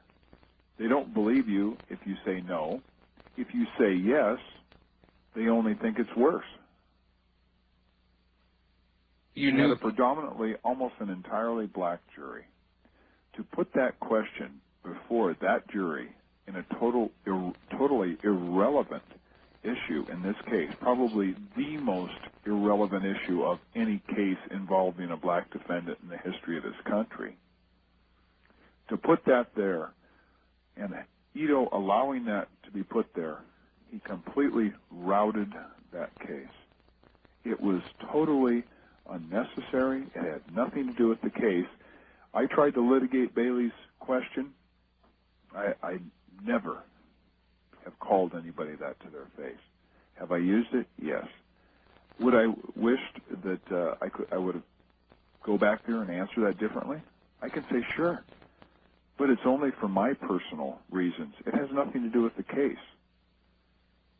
That jury, we know now, was predisposed, no matter what questions were asked in that courtroom.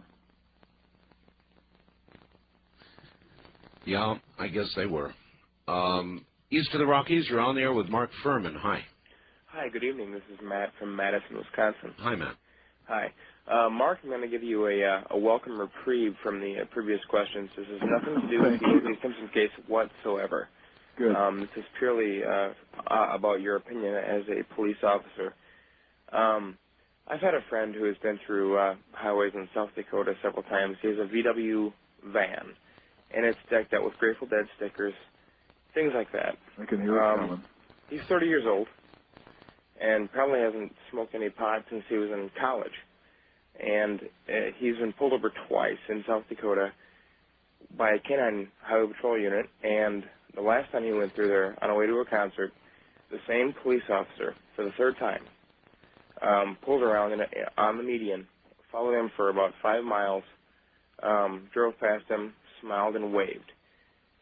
My question is, do you think that the war on drugs has taken such a terrible turn against the casual user, especially about marijuana? I mean, obviously in LA, you've seen much greater problems in marijuana users, and not to put you on the spot personally, but as far as a general societal issue, do you really think that that marijuana use is that great of a danger to society? And I've heard of the stepping stone issues, so I'd like to really hear. In other words, eliminate the stepping stone. Okay, we'll eliminate. Well, no, I'm not eliminate the stepping stone. I mean, I started off with alcohol. You know, I was a senior in high school, had a few drinks, and it led me. You know, I wouldn't say it led me, but I ended up smoking marijuana, and I've used LSD, cocaine, a couple times. I've used a lot of things, but I'm 23 now, and if I am going to use drugs, I will smoke marijuana occasionally. And I think I've learned from my experiences to know that the other things are not what they are to be.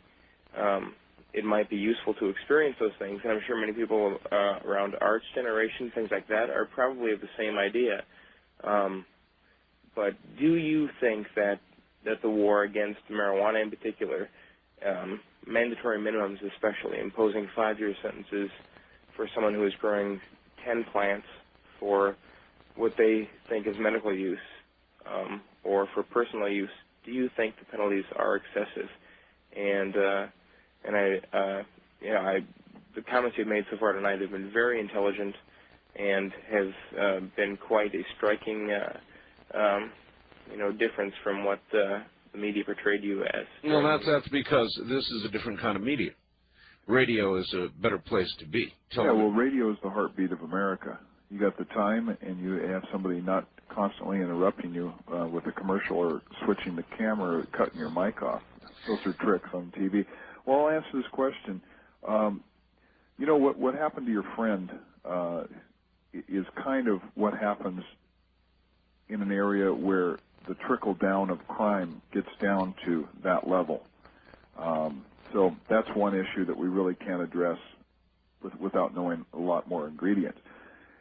As far as the casual user, it's just like the guy that goes out and has a couple beers with his buddies and the burgers and watches a game. You know, everybody that gets in a car that kills somebody under the influence, which is 25,000 people a year, causes him heartache, and he does nothing wrong. So that's the issue with the casual user. You could have a whole bunch of people that are casual users that don't drive, don't affect anybody, don't cause anybody any heartache. The problem is you have people that take an inch, then they take a foot, then they take a mile. In other words, 6 plants for personal use. Somebody says, okay, that's okay. The next guy is 12 plants. I just use twice as much, but he's selling half of it to pay for his habit. You know, it just goes, it's a trickle-down effect. So they have to establish, it's like personal possession. How much is a ticket and how much are you possessing for sale? Well, it can be broken down fairly easily if you know anything about narcotics. You know how much heroin you can use yourself, how much cocaine, how much marijuana, how much of anything you can use yourself, especially when you're carrying it in your pocket. So I have a problem with focusing too much on users of marijuana, but it's like we said before. Sometimes it's a way to get information. If you're talking just about just a working person that all he does is use marijuana for his personal use, he's going to take the heat for all the people. Well, one of the people he's going to take the heat for is people that are selling it, because he's not selling it just to him. he's selling it to a dozen or 2 dozen or 100 people. So unfortunately, that's just the way it's gonna have to be. And you just have to use judgment on the street as a policeman. Who to enforce and who's a waste of time. All right. Well, he asked, this is a good question about mandatory minimums. Now, you get some guy popped for pot who goes in for 5 years, and the net effect, it seems, of mandatory minimums like this with respect to drugs has been to perhaps kick somebody out the other end who committed some sort of violent crime and probably ought not be back out there. You can't prove that. And I think mandatory minimums, correct me if I'm wrong, I've never seen a mandatory minimum that was ever mandatory in a courtroom in California, but I think the feds have those type of mandatory minimums, do they not? Yeah, they do. Mm-hmm. Well, federal law has been totally ineffective at making penalties or laws that work in states because every state and every city has its unique problems. So I would say that the federal law trying to enforce state violations, I think that's a problem. And I don't know how people in your audience understand how the feds and the state laws really interact. Usually the state, if it isn't covered by the state, you look at the feds and see if they'll file the case for you because they have something that would either be more stringent of a penalty or they could handle the case where there really isn't a violation, a clear cut or serious violation in your state laws. So they work off each other back and forth. It's like the RICO Act. It's a good States example. don't have a RICO Act. Mm-hmm. That's right. And so where the feds can move, or the feds can move in some cases where you just can't at all. Yeah, I'll give you an example. Carjacking case. You have a problem getting a carjacker because in California for a long time it's simply a robbery. Now a robbery can start out at a year, but if you cross state lines with that, interstate transportation of stolen property, now you've got a federal crime. You bet.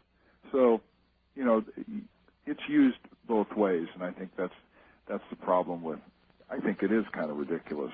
Somebody in possession of a bag of marijuana. To do 5 years in prison when you're getting guys in robberies doing 2. Mm-hmm. If you did a traffic stop and you found somebody in possession of a small amount, typically would you take the time to bust them for that, write them a ticket, or what? Well, that was putting me in that position was a long time ago when when I first came on the department, it was still a felony. There's a no choice. Misdemeanor, you have a choice. I think it would depend on who I'm dealing with. Am I dealing with some kids? Am I dealing with, working people? Am I dealing with a good citizen? Or am I dealing with a convict that I'll do anything to be able to take him out of circulation, to be able to see what he's up to, why he's there? So you make those kind of judgments in the street? Oh, absolutely. I've let so many people go for so many things because they make a mistake. I've given people rides home that have obviously been drinking because they're, just a hard-working guy that stopped for one too many beers after work and, say, lock up your car, go into the restaurant. Drink coffee for a couple hours, give them a ride home if it's close. You make those calls because it comes back to you.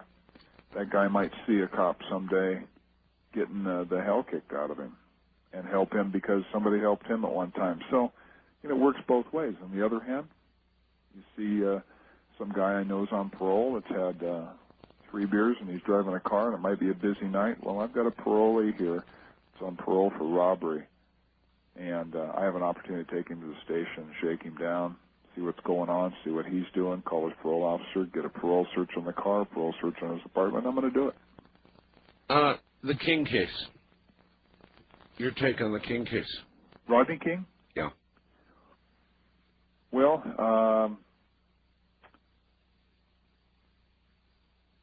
the first thing I'll say is Rodney King dictated that he was going to be stopped. Nobody was staked on the freeway waiting to stop Rodney King. The second thing I'll say is when he was stopped, he had 2 passengers. A lot of people forget this. 2 passengers, that did not fight, did not resist, were handcuffed. Right. Not a foul word. They were placed in the police car, not a scratch. Mr. King decided that he was going to fight and continue to fight, and he did. Now, if the officers went too far at certain points, that's not up to me to decide because I haven't seen the entire tape and I don't have all the evidence, but I'll tell you one thing. There was no racism involved there. They did not dictate that stop. Mr. King dictated that stop, and he could have got in the car just like his two friends, and nothing would have occurred. And I think of Reese, and I think he's in custody again for beating up his wife, is he not? Oh, he's been in and out of trouble ever since. What a shock. And he was on parole when he was stopped for robbery. You think if it had been a white business person in a suit, it would have ended the same way, given the same sort of behavior? Yeah, I do. And I'll tell you one reason why is a lot of those policemen were very young on the job. Stacy Kuhn was the only real veteran there, and he was trying to control a lot of things going on there. He's not supposed to get hands-on unless it really came down to a life-or-death situation. But you had a lot of policemen there that weren't too large either. And Rodney King was pretty big. Yeah. So tying up with this guy in a fist fight or choking him out, which a lot of people forget. They took that away from Los Angeles Police Department several years before. One person getting a bar arm control on his neck would have rendered him unconscious in about 10, 15 seconds, and that situation would have been done. If today was 20 years ago, Mark, and you were going to go into the academy in today's atmosphere, would it be a different choice? You mean start in 1997? Yeah. I wouldn't do it. Law enforcement has changed quite possibly forever. And it's unfortunate because people better realize something. It's still 1880 out there. We just have cars. That really is true. West of the Rockies, you're on the air with Mark Fuhrman. Good morning. Hi. Hi. How are you doing? Where are you? I'm in Sacramento on KEST. Okay. But I used to live in Pacific Grove, and Seaside's changed a little. Everybody's moved to Marina. I see. So you might want to know. It's been a while. Yeah. Okay, Mr. Fuhrman, Yeah. it's nice to speak with you. I'm sorry about all that trial stuff. It certainly didn't make you look very good. But you seem to be a really honest gentleman, very knowledgeable, and I wanted to ask you something about, I don't know if it was a rumor or if I heard correctly, did you ever see a UFO? Did I ever see it? No. Yeah, or have you seen any since you've No. been up there? No, I'm usually either on radio or asleep at night, so. Couldn't afford a lot of time looking up anyway. No, I'll tell you, it's a very interesting subject. Roswell has always been a very interesting subject for me. Roswell in 1947. I'll tell you, Roswell is probably the best example of a case where a couple good detectives should be on that, because there's been a lot of things that nobody seems to want to explain, and they can't explain them. And I find it odd that they don't want to. Mark, did you see the Air Force news conference the latest explanation for Roswell, the dummies and all the stuff they draw? Oh, yeah, that stand-up comedy act they had? Yeah. Yeah, and that shows you how threatened they are by the heightened interest of this. And I'll give you my slant on this. If they were working with experimental aircraft, okay, that's 1947. We came out with a stealth fighter. We only worked on that for about 8 years, and we came out with that. What could they possibly have in 1947 they were working on that they don't want to disclose after they disclose the stealth fighter? Yeah, beats me. I mean, it's silly. The only thing that they maybe do not want to disclose is something that they can't explain, and they don't want anybody investigating it. Whatever. Either they can't explain it because it's theirs, or they won't explain it because it's out of their control. I think the latter is probably the truth. I mean, what couldn't they explain that they were working on under the effort of national security, or a war, or a peacetime machine to stop war, or an aircraft or a spacecraft? You know, how egotistical can we be? We You know, you put really... people on the moon. We put spacecraft on Venus and Mars. We think there might be life on Mars, microscopic as it is, but still life, and yet we're so egotistical. We're the only people in a finite universe. You really, really raise a good point. There have been a lot of ufologists, basically amateur investigators, compared to somebody with a career as a detective. It would be an interesting assignment, wouldn't it? Oh, it'd be great. I'd love it. To go after it as a detective, a trained absolutely. detective. Whichever the way the chips fall, too. You report not what you want, but you report what really occurred. And I think the one thing that people don't understand in this is there's people that have nothing to gain and actually are very afraid of even talking. Until Lieutenant Marcellus was getting ready to die, he was the intelligence officer that was first assigned to go out and look at this wreckage. Do you mean Major Marcel? Oh, I'm sorry, Major. Major. Yes. Mm-hmm. And listen, we're at the top of the hour here. Are you good to go? Are you awake still? Yeah, I could go another half hour. All right, let's do it then. All right, Mark, you're back on the air. Question.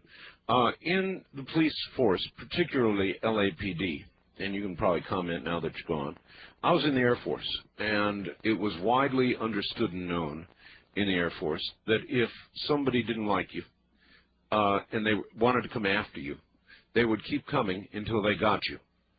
Is that particularly true in the LAPD as well?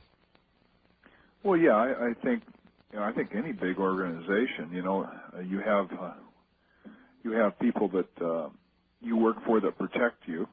That's right. Because you're serving a function that they need, and then you have the people that are really against that, or they're actually on a polar opposite. And I'll give you an example. You have people that work the streets and people that are detectives that promote up the ranks, usually up to about captain. Those people are good supervisors and leaders, and they protect policemen and detectives that are doing good police work. And I don't mean protect them from them committing crimes or personnel complaints. What they do is they protect them in so much as allowing them to do their job and what they're good at. In other words, keep them in positions and keep them supplied with equipment and opportunities to do their job well. You have other administrators that call that a cowboy. That's right. And they don't like that, and I truly believe they don't like that because they were never any good at it, and that's why they became commanders-in-chiefs, because they went up the supervision ladder because they really couldn't cut it as street cops. Administrative. Administrative. Yeah, I can't even imagine why you'd want to be a policeman and be an administrator. It's just, they just don't go hand in hand. Did you have a reputation as a cowboy? Yeah.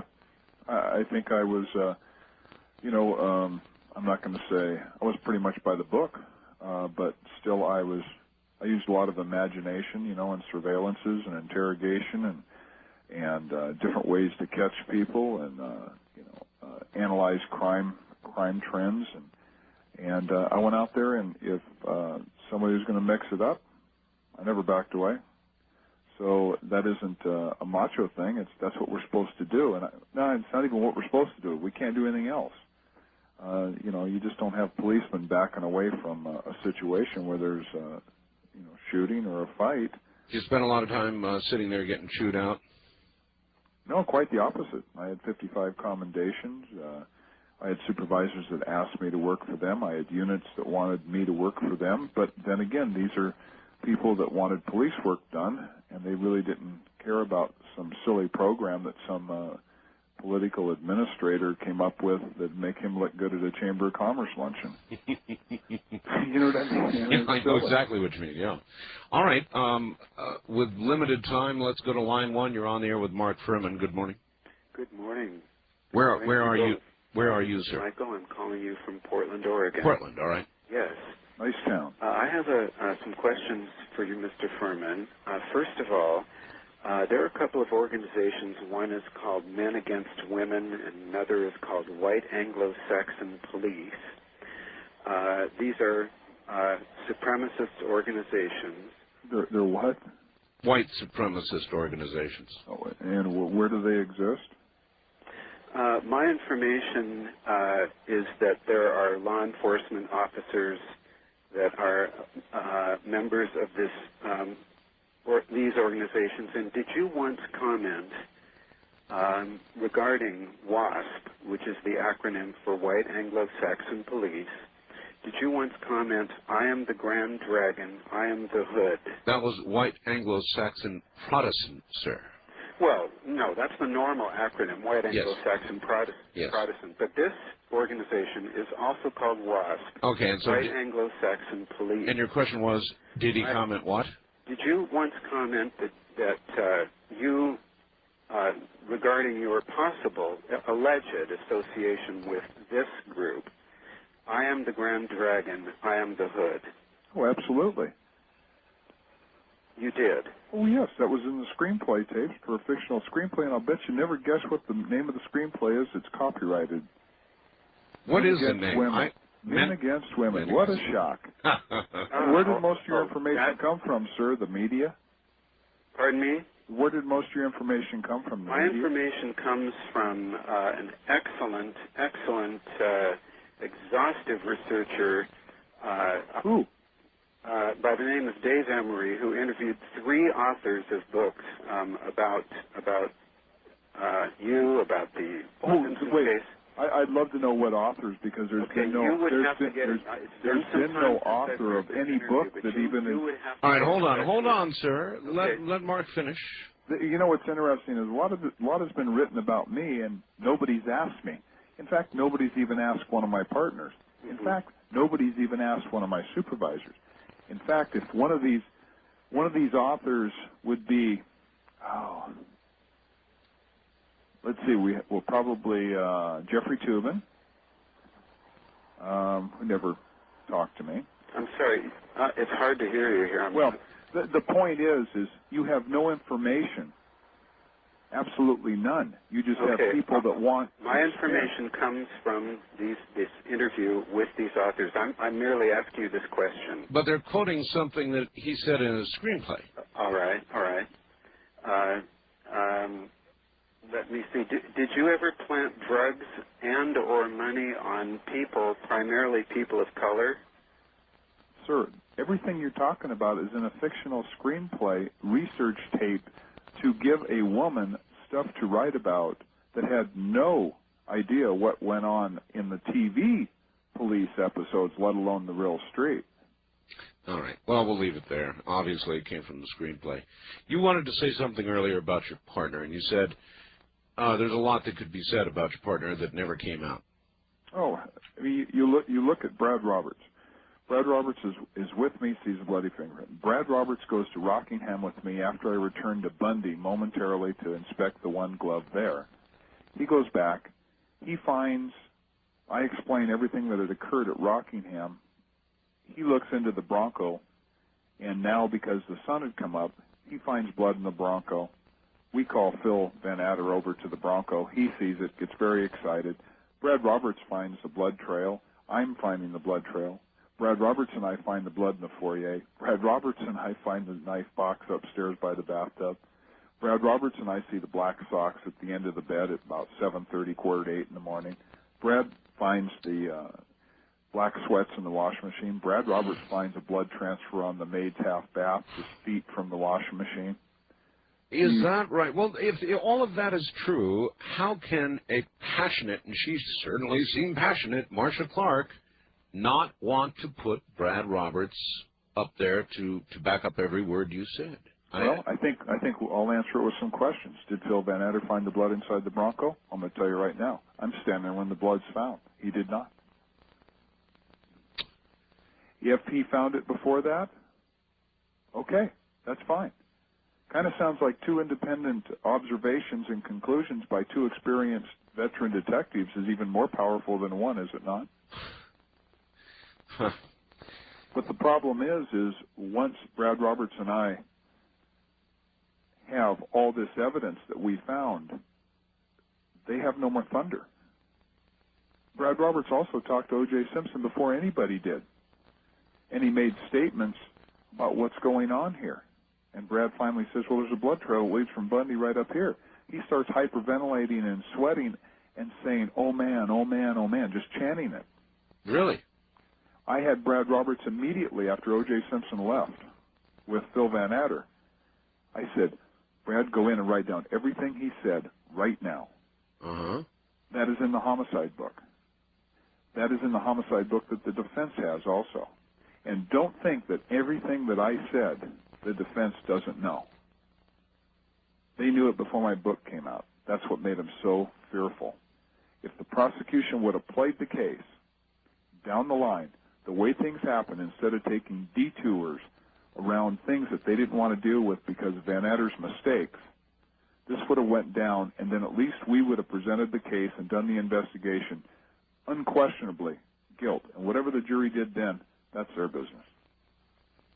But you're making a case that all this was done to, in essence, cover Van Adder's mistakes.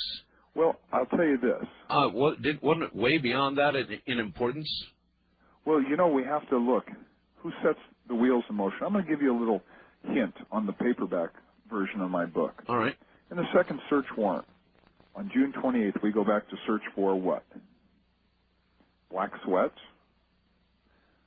A knife. Evidence of a knife? Yeah. Any blood? Didn't we already find the black sweats? Yep. Didn't we already find an open and empty knife box? Empty, yes. In the search warrant, it says we're going to go back and look for a knife in places that could be concealed. Well, let me tell you something. You couldn't have hid a toothpick any place in that place that we didn't look. I was under the house. I was on the roof. We turned over and took pictures off the wall. We did everything. I'll tell you right now, we went back in that second search warrant, and there were things that were already found. The black sweats were already found. That was not in the search warrant. And there's something very interesting in the search warrant. Van Adder describes a blood trail leading up the driveway, but he never mentions that he sees blood in the Bronco. Huh. Seeing blood in the Bronco connects that Bronco to that blood trail. Absolutely. So then why no mention? Well, I think that's the big question. One would be that you didn't see it there, so you're the affiant in the search warrant. Why would he testify that he did? I can understand, to some degree, some protection, but once they saw things falling apart, to continue to protect Van Adder, as you're suggesting, when you're obviously the case is going up in smoke, at some point Van Adder is not that important. Well, you have to look at another thing here, too. You got to see where my testimony stopped and why. The prosecution, their direct testimony on me stopped after my discovery of the glove and my interview with Cato Kalin. Right. Why? I could establish the black socks were there, 7:30, 7:45, 8 o'clock. The black socks that came into question, that they weren't there at that time. The Swiss Army knife box. And it's clear why I couldn't testify after that point. They didn't take the knife box. They didn't take the black sweats. They didn't recover the blood transfer from the maid's half bath. Let's just think with that blood transfer on the maid's light switch cover in the half bath next to the laundry room. That blood was O.J. Simpson's. What's he doing in that maid's half bath? Of course. He's very close to the wash machine. Did he put his sweats in there? Sees himself bleeding, goes into the maid's half bath, turns on the light switch with his bleeding finger. The light switch was on the left side. He would have used his left hand to do that. Right. Goes in there, looks in the mirror. Was there blood in the sink? Probably. Did he get something to stop the bleeding? Probably.